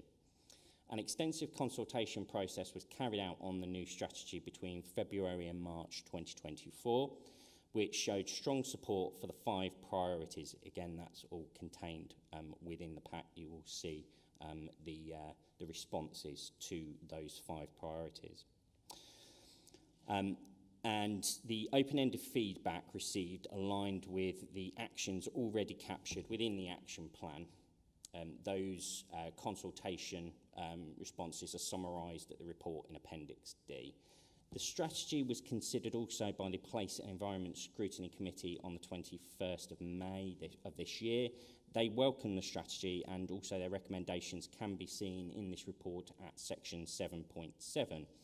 Therefore, Chair, I'd like to move the recommendations made out in section 3.1 A to C for the reasons laid out in section 3.2.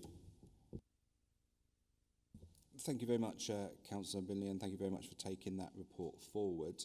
Before I move to the members' debate from the floor, if there is any, I'd like to just go to our excellent DAS, Director of Adult Social Services, just to sort of clarify a few points on that report. Thank you, Chair, and thank you, Councillor Binley, for presenting the report on behalf of Councillor Rowley. I know that he was really keen for this not to be delayed because it's such an important strategy for us within the council. Just to provide a little bit more assurance around the concerns raised for people that have experienced domestic abuse. As you can expect, Councillor Lee, the situations can be very unique in that sense. So we will work really closely with the individuals to understand if they are moving out of area, are there areas where we can move them to where they will be supported by perhaps relatives or friends that they're familiar with. So we will have those discussions. We don't have any particular reciprocal arrangements because we will make the arrangements directly with the accommodation suppliers themselves. But as Councillor Binley has said, we do work across borders and work closely with neighbouring housing authorities and neighbouring charities that support people with domestic abuse because it is appropriate and quite often that person's choice to be moved out of area away from the threat that they may be experiencing. You raised one other point which was just around the potentially some other aspects being included. What I would really say is the strategy is the strategy, absolutely. The delivery plan will pick up on the absolute detail of how we deliver that, and that will evolve over the 5-year period of that strategy. And there will be opportunities for scrutiny to ask us to come and update on the progress of delivery of that, and we'll be regularly updating the executive advisory panels on progress and so that they can have oversight of the delivery plan. Thank you, Chair. Thank you very much, Mr Watts, very much appreciated. Members, are there any comments in relation to this report? Councillor Brackenbury.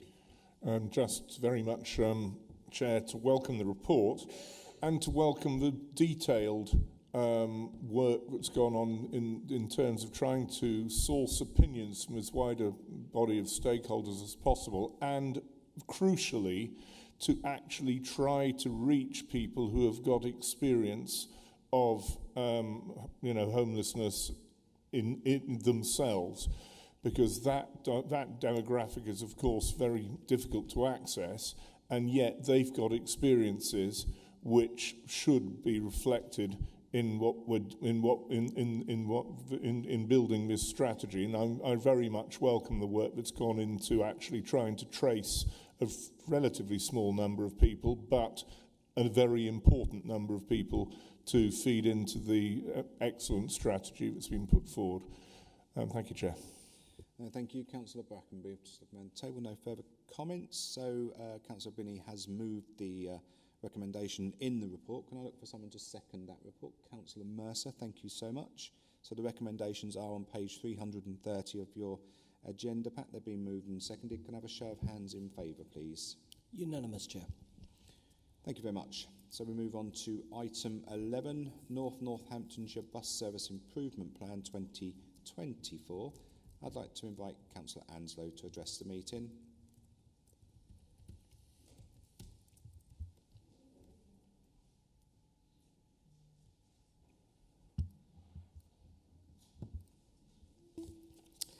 Thank you. This strategy is a good move towards connectivity between communities and within communities. It will help improve the air quality, which we've already talked about, although how that's measured, like I said, will be revealed. There is clearly a desire for improved timetables and routes, as I found when canvassing residents in Kingsway and Croydon Ward in Wellingborough. So to see the previously axed route to be reinstated is really good. I could claim some credit for that, having raised the issue with Councillor Binley earlier in the year.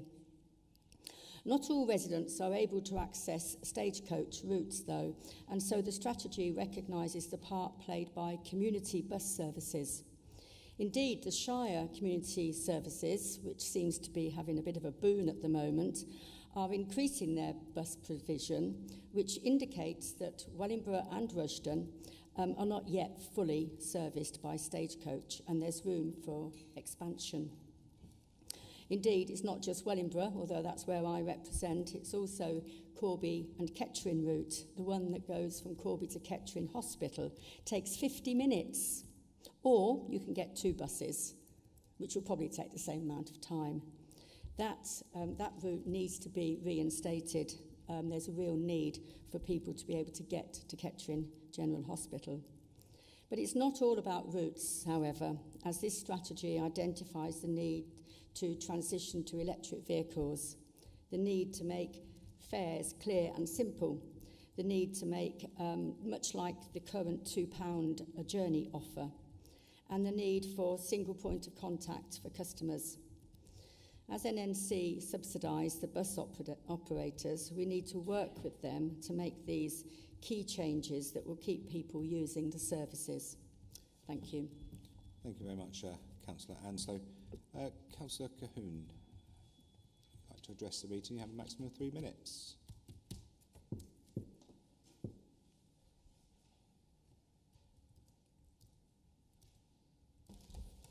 Thank you, Chair.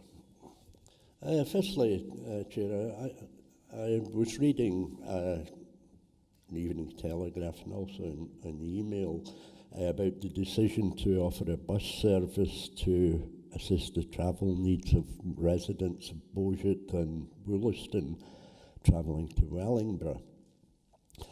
I would like to make a request here and invite the executive to consider offering a similar service to the residents of Corby Old Village, who are practically at the moment without a bus service.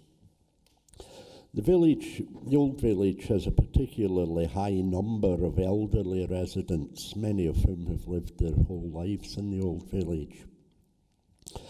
And they feel quite isolated. The statement from yourself, Mr. Chairman, says that this helps, the bus service helps unite communities, or some such thing, and quite rightly so. As I say, some of our people feel isolated, and that's very sad, especially for the elderly. For some of them, the only way to get out of the village is to use taxis. Quite expensive if you take two taxis, a taxi out and a taxi back. Pre-2018, we had a regular bus service in Corby Old Village until Network Rail closed part of the village access in order to build a bridge. We then had the pandemic, which adversely affected bus services further. Stagecoach did not reinstate the service after these issues were resolved, and we nowadays only have one bus coming through the village at 10:20 in the morning. A few years ago, the Old Village Residents Association complained about the absence of a service, and for a short time, the company Whippet provided a service. Barely adequate, but a service nonetheless. I believe Whippet withdrew from the contract. Ironically, perhaps, residents can get a regular bus service out of Corby Old Village to Thrapston 5 times a day, but not to Corby Town Centre. It seems a bit odd. Almost unbelievably also, the Northampton to Peterborough X4 service goes through the village, I think, once a day, about 8 o'clock in the morning, but doesn't stop in the village, it just passes through it. Councillor Cahoon, that's your 3 minutes, I'm afraid. Oh dear. Thank you, Chair. You're welcome. Thank you for coming and speaking with us today.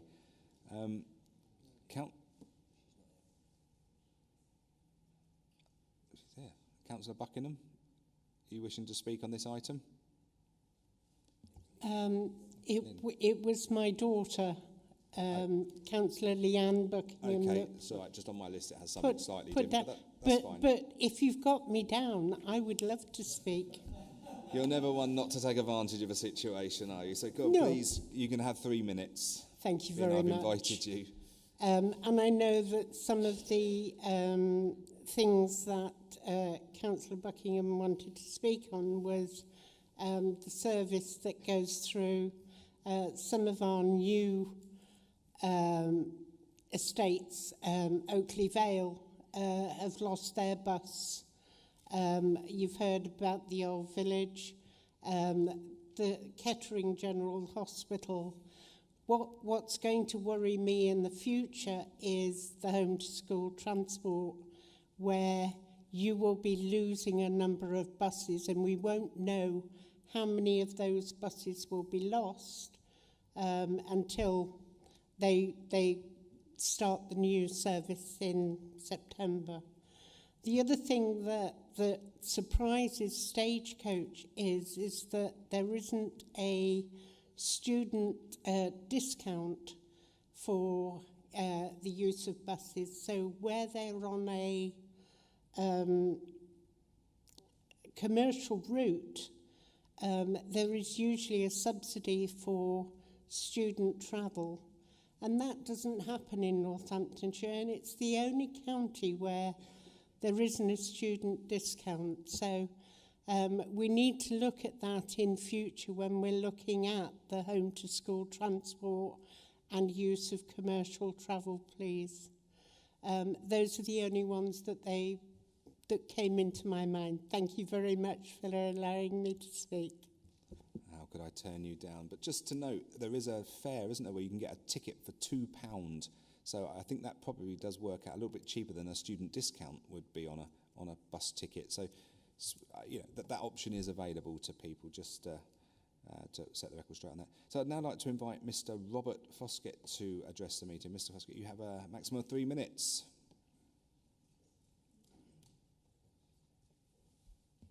Thank you very much. I'm a resident of Oundle and a regular bus user. So I'd just like to start by saying that I'm very supportive of many of the proposed improvements that are set out in the plan. But I do have to say that quite a lot of the services that are down as new services are actually restored services, probably. And unfortunately, we're still not back at the level of service that Northamptonshire used to have. But hopefully, this may be the first step on the way to that. I've just got a few points about some of the improvements.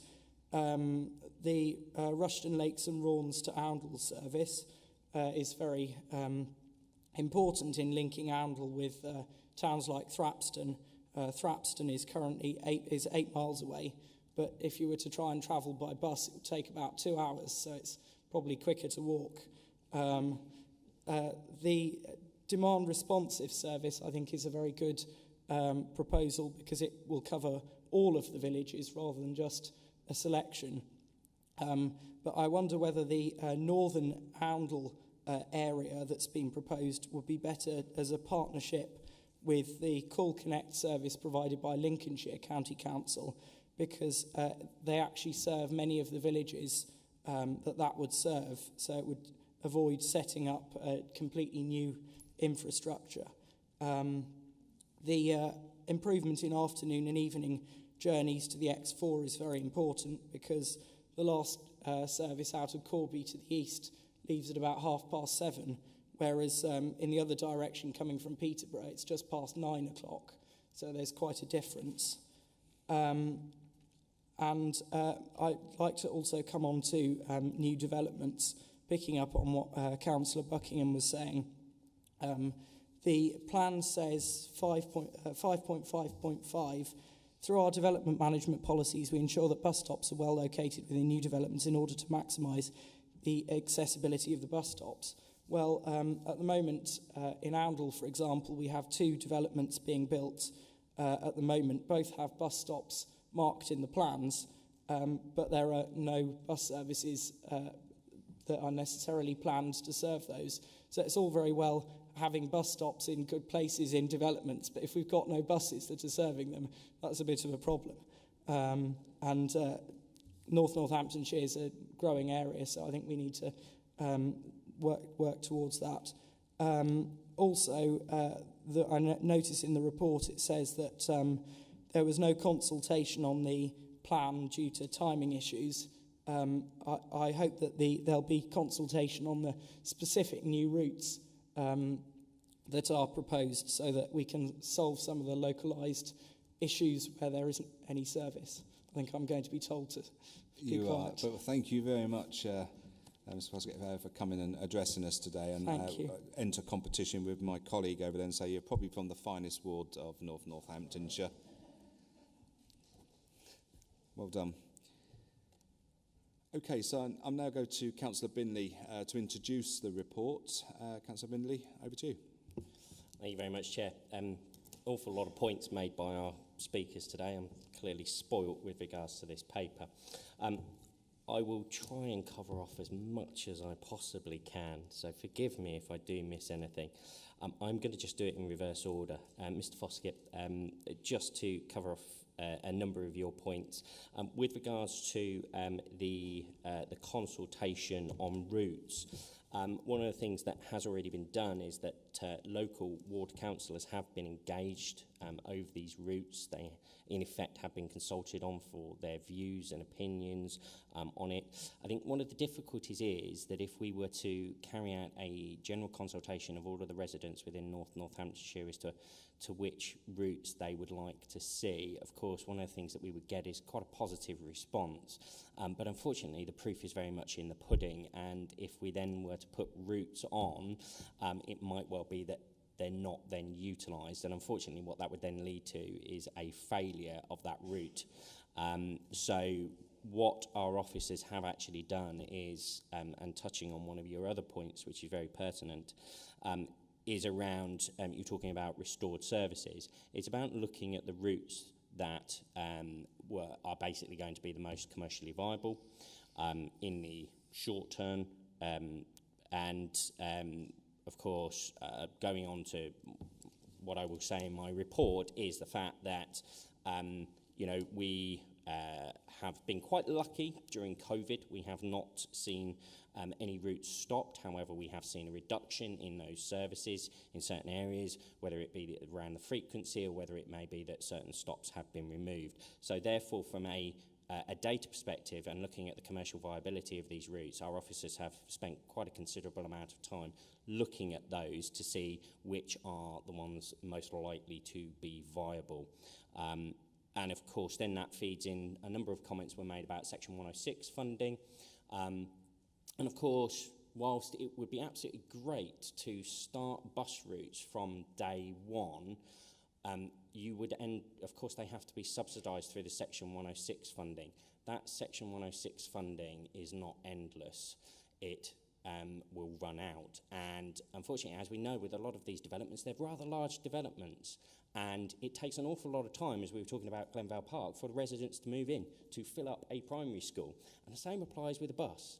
And if we start that too early and start using that funding, and that funding then runs out, and by the time the estate's nearly full, there's no funding for a bus service there. And of course, what we have to remember is these are commercially operated services, and therefore you may run the risk of there being no service. It is just about getting that delicate balance right of when to start operating those services out of those new developments. And also, Mr Foskett, thank you very much for your welcome comments on Oundle. Of course, Oundle has fared quite well in this area, but that's because, of course, there were some frequency cutbacks there with regards to that connectivity. So that's why, of course, it's been one of the first to be restored, because it's known that there is a good possibility of these becoming commercially viable quite quickly. Councillor Buckingham, of course, you made the point about Section 106 funding as well, so I shan't repeat that. You touch on home-to-school transport, and this bus service improvement plan has been completed with the input of colleagues from the home-to-school transport team, so that home-to-school transport can complement the service wherever possible. Of course, Chair, we have absolutely no idea what may happen with home-to-school transport once the new government implement changes with regards to private sector education, and I'm sure there's a number of colleagues that are very worried about this and the impact that it may have on our schools and a number of pupils applying to then go to them. And also I'm concerned about the impact on home-to-school transport and the possible repercussions there. But of course, we will just have to wait and see what happens with that. Councillor Colquhoun, I will touch on the W8 route that you have mentioned, but what I would say at this stage is it's not a new service. It's just that the current operator gave us notice that they were no longer going to run the route due to increased pressures on costs there. However, what we have done is sorted out a new contractor, and I will go into some more detail on that in a moment.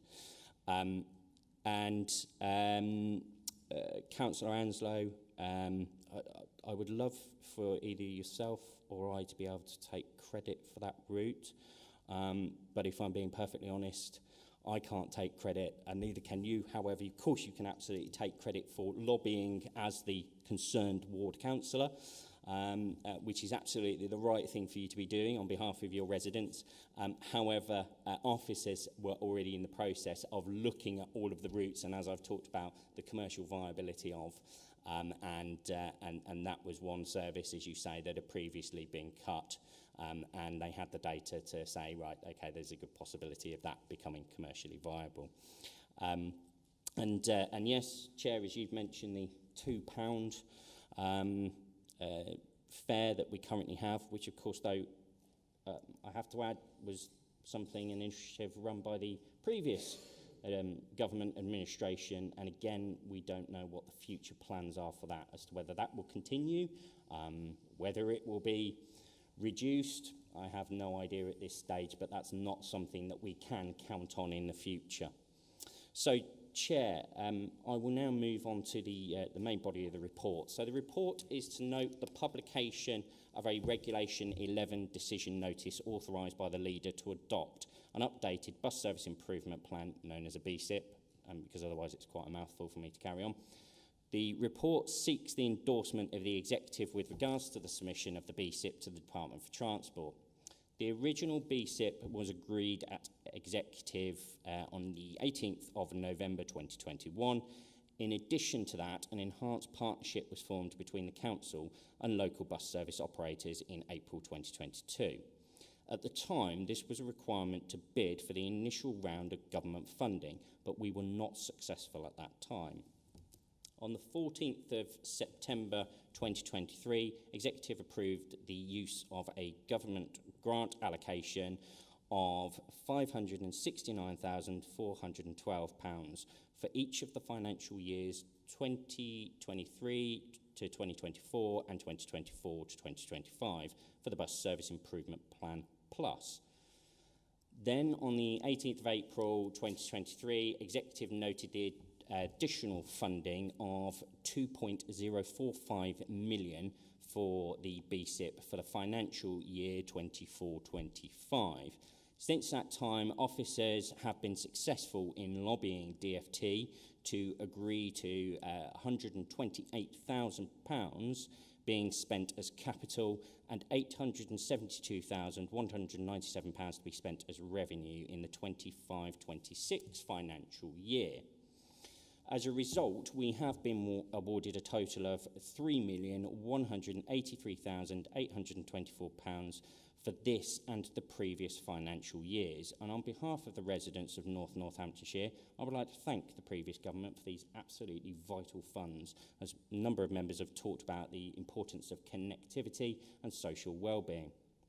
As a result of the latest government funding, DfT required us to produce and submit an updated BSIP by the 12th of June 2024. 2.7 of the report details why a Regulation 11 notice was required, and 4.14 details what the required guidance was for the 2024 BSIP. Submitting an updated BSIP was a condition of being able to draw down the additional funding. In drafting the revised BSIP, officers had engaged with the Enhanced Partnership, the Local Area Partnerships, so known as LAPs, along with the Prosperous Communities Executive Advisory Panel, which reviewed the updated BSIP on the 22nd of March of this year, for which they were very supportive. Further details can be found at 7.6 of the report. On the 21st of May 2024, the Place and Environment Scrutiny Committee considered the updated BSIP, for which they suggested the amendments which have been incorporated into the BSIP. It is important to note that the majority of bus services are operated by commercial operators, and routes must be commercially viable for them to continue. Some of the routes are subsidised by the council, and a list of these routes can be found at Appendix A. Currently, bus patronage is at still only around 90% of what it was pre-COVID. In North Northamptonshire, though, through effective partnership working, we've been successful in not seeing the level of commercial service withdrawals that have been seen in other areas. But the frequency of some services have been affected, some links have been lost, but no communities have lost their bus service. As a result of this funding, officers have been able to put together a substantial plan of bus service improvements, which would be phased in over the coming months. These are listed at Appendix A and are broken down as either new services or services with enhanced bus frequencies. These schemes also tie in with Section 106 funding where applicable, and where possible, as I mentioned earlier, home to school transport will complement these improvements. The plans have been drawn up with the intention of the enhancements becoming commercially viable in a short timescale, to grow long-term patronage and to maintain service levels to help maintain social and economic connectivity for our communities.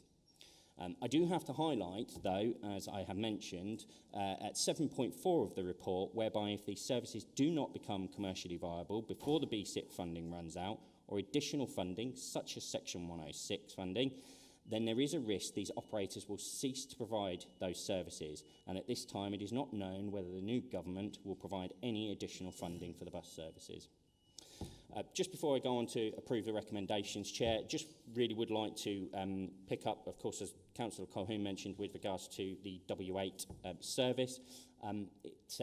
We did do a press release this week, and it had come to my attention, as this is part of the BSIP, that somebody had raised a petition in relation to this bus service, asking for it to be restored. I hasten to add, there's nothing to be restored. It has not stopped. As I have mentioned earlier, we were put on notice that the current service provider would be ending the contract. We were successful in negotiating an extension of said contract.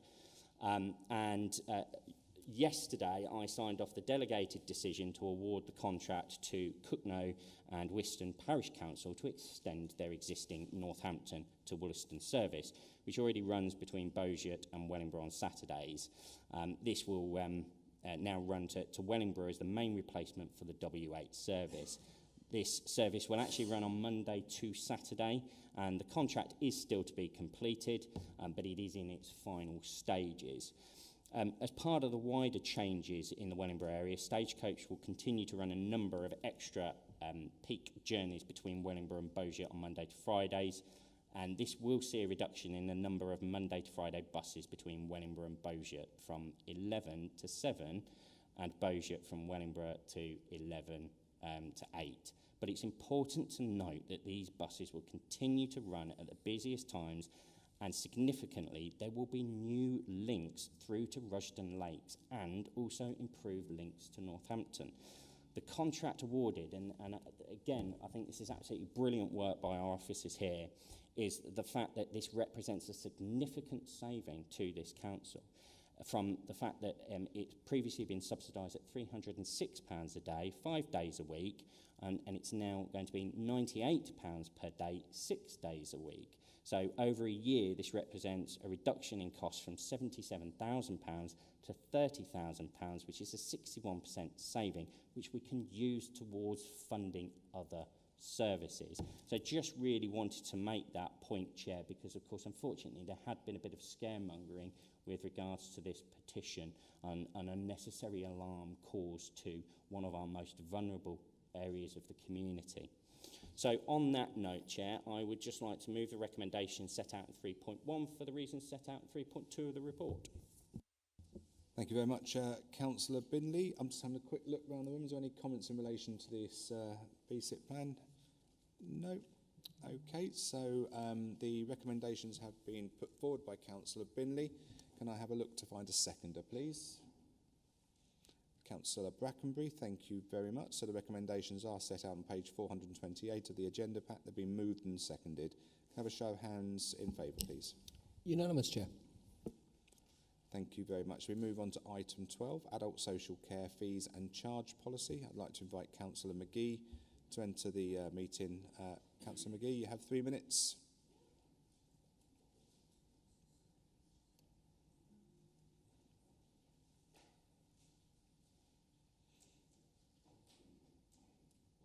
Thank you, Chair. I note in the report that it's a non-statutory duty, but it does say it's the right thing to do, and I'm sure we all agree with that.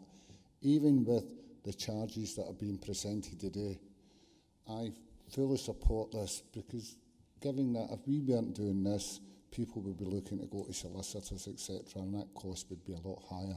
So I actually agree with the papers today. But I do have a couple of questions, if I may, Chair.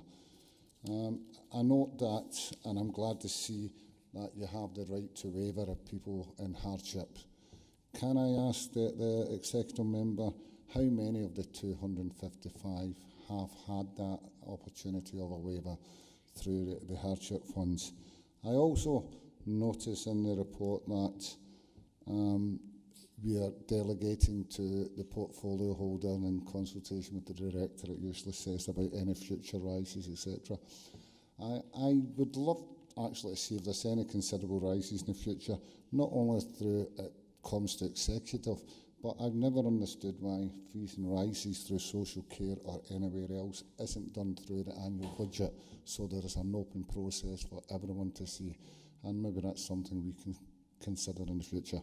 Thank you, Chair. Thank you very much, Councillor McGee. So I'd now like to invite Councillor Mercer to introduce the report, please. Thank you very much, Councillor McGee. Thank you for your questions. I don't know offhand how many of those 255 have got the waiver, but I will find that out and get that information to you. And it is vital that we have everything open, so I'm sure that any future decisions, even if they're done delegated, will be communicated out to everybody so that everyone's aware of them. And not social care fees, it says, but it's actually just to do with the a corporate appointee service. And as Councillor McGee said, that's not a statutory service. However, it is something that the North Northamptonshire Council operates for people who are deemed to have lacked mental capacity under the Mental Capacity Act 2005 to manage their own finances when there's no other suitable person or relative to do so. It's offered as a service of last resort to ensure that it protects the most vulnerable people. So thank you for your support, Councillor McGee. It isn't something we have to do, but we do it because those people would have to go somewhere else and actually have to pay more. It gives them that care and support from the council to maintain their financial security and ensure their needs are met. So to partially offset the cost of providing the service, a policy was introduced back in 2012 at the County Council.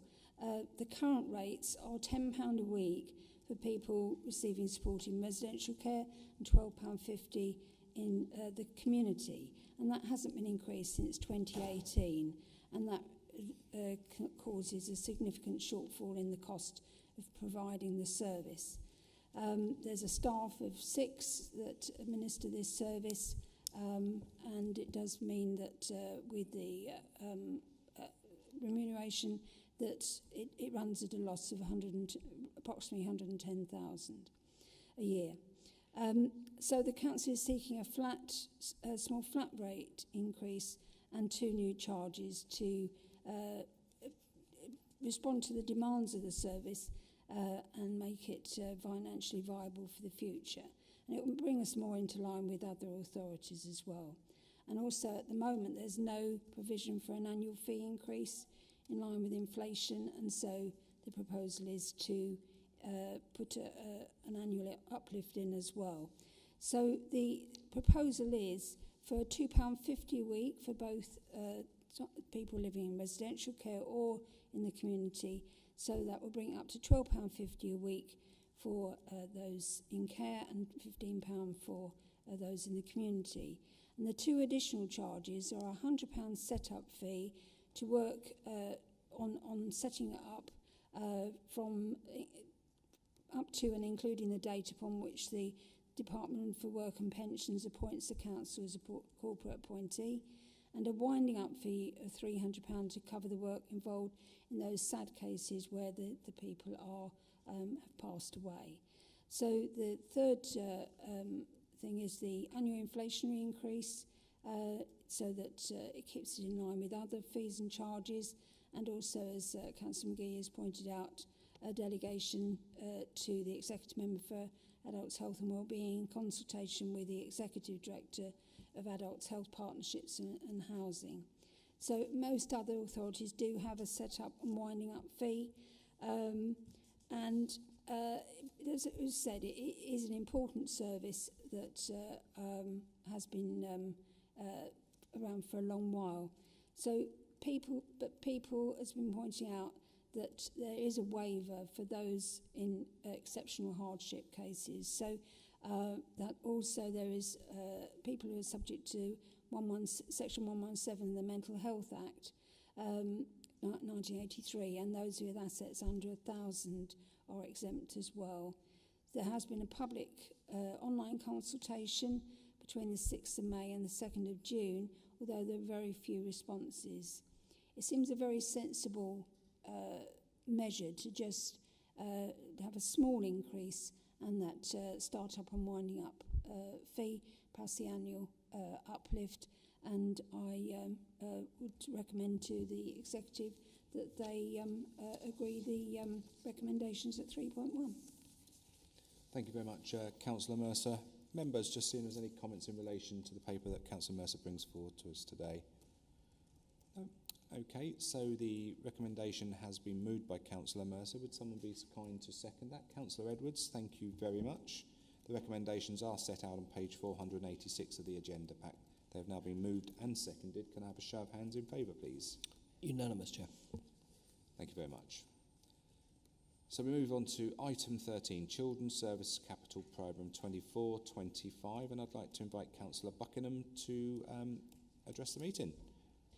Thank you very much, and you'll be pleased to know that this is only a very short bit. So obviously welcome the report, any maintenance that goes on in our buildings, investment to save in terms of our fostering service. Welcome all that.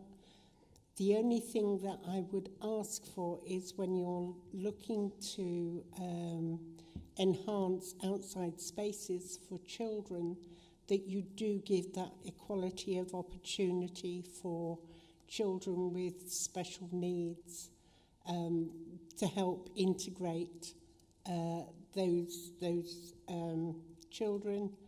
And you have a budget of 200,000. Please use that to the best that you can to get the work done. Thank you. Thank you very much. Councillor Edwards, would you like to introduce the report, please? Thank you, Chair, and thank you, Councillor Buckingham, for your happiness. Absolutely, I think equality for all is important, and we have to remember that when we're doing playgrounds, and we absolutely will take that into consideration in any outside developments, as well as internal developments as well for that. So this report is to seek authorisation to draw down £1,170,000 from the Children's Capital Development Pool for various different reasons. We lease many buildings to the Children's Trust for our looked after children, and also for services such as family hubs, centres and development pools. We are looking to enhance those, to modernise them, to refresh them and make them more family friendly than perhaps they currently are. So the buildings that are going to be renovated are, so when I say renovated, refresh, are the William Knibb Centre in Kettering, 73 to 75 London Road in Kettering, Thornton House Children's Home, Raven House Children's Home, Phoenix House Children's Home, Penrith Drive Family Hub, which is in Wellingborough, Montague Street Family Hub, which is in Kettering, Newton Road Children's Centre, which is in Rushden, Highfield Road Children's Centre, which is in Wellingborough, I think, Gainsborough Road Resource Centre, which is in Corby, and 191 Knox Road, which is in Wellingborough. So these are the areas that have been identified as needing refresh and modernisation, and I move this report to make it happen. Thank you very much, Councillor Edwards, and a well-worthy report it is coming through. Investing in our children across the county is something that is key to us here. Members, do we have any comments to make in relation to this report? No? Okay. So, Councillor Edwards, you have moved that report. Can I look for someone to second the report, please? Thank you very much, Councillor Binley. And the recommendations are set out on page 500 of the agenda pack. They have been moved and seconded. Please, can I have a show of hands in favour, please? Unanimous, Chair. Thank you very much. Shall we move on to item 14, Capital Programme Update 24-25? And I invite Councillor John McGee to address the meeting.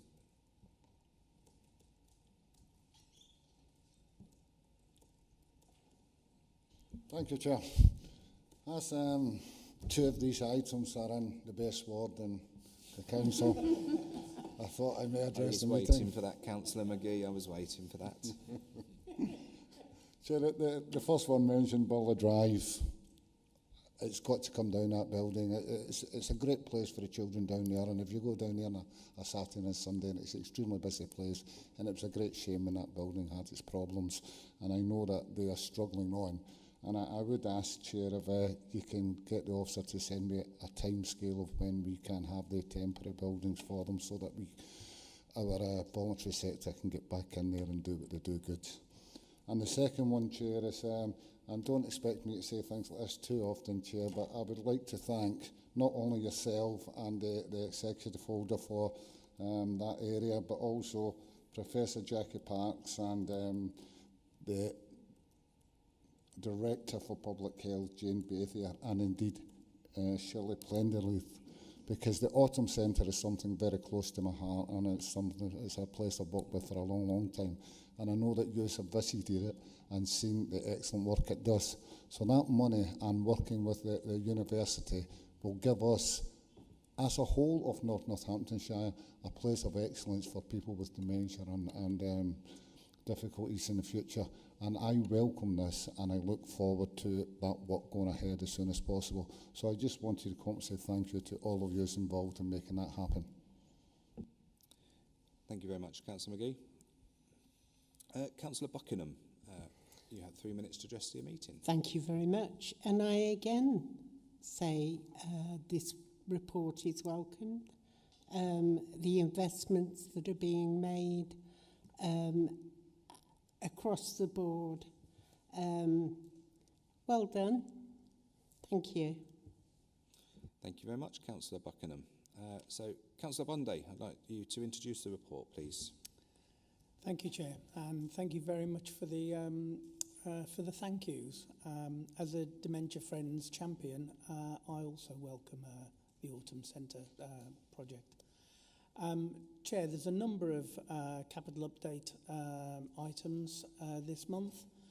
Some have been mentioned already, but just working through them. Burley Drive Community Pavilion, budget approval for £65,200, which will be funded from capital receipts.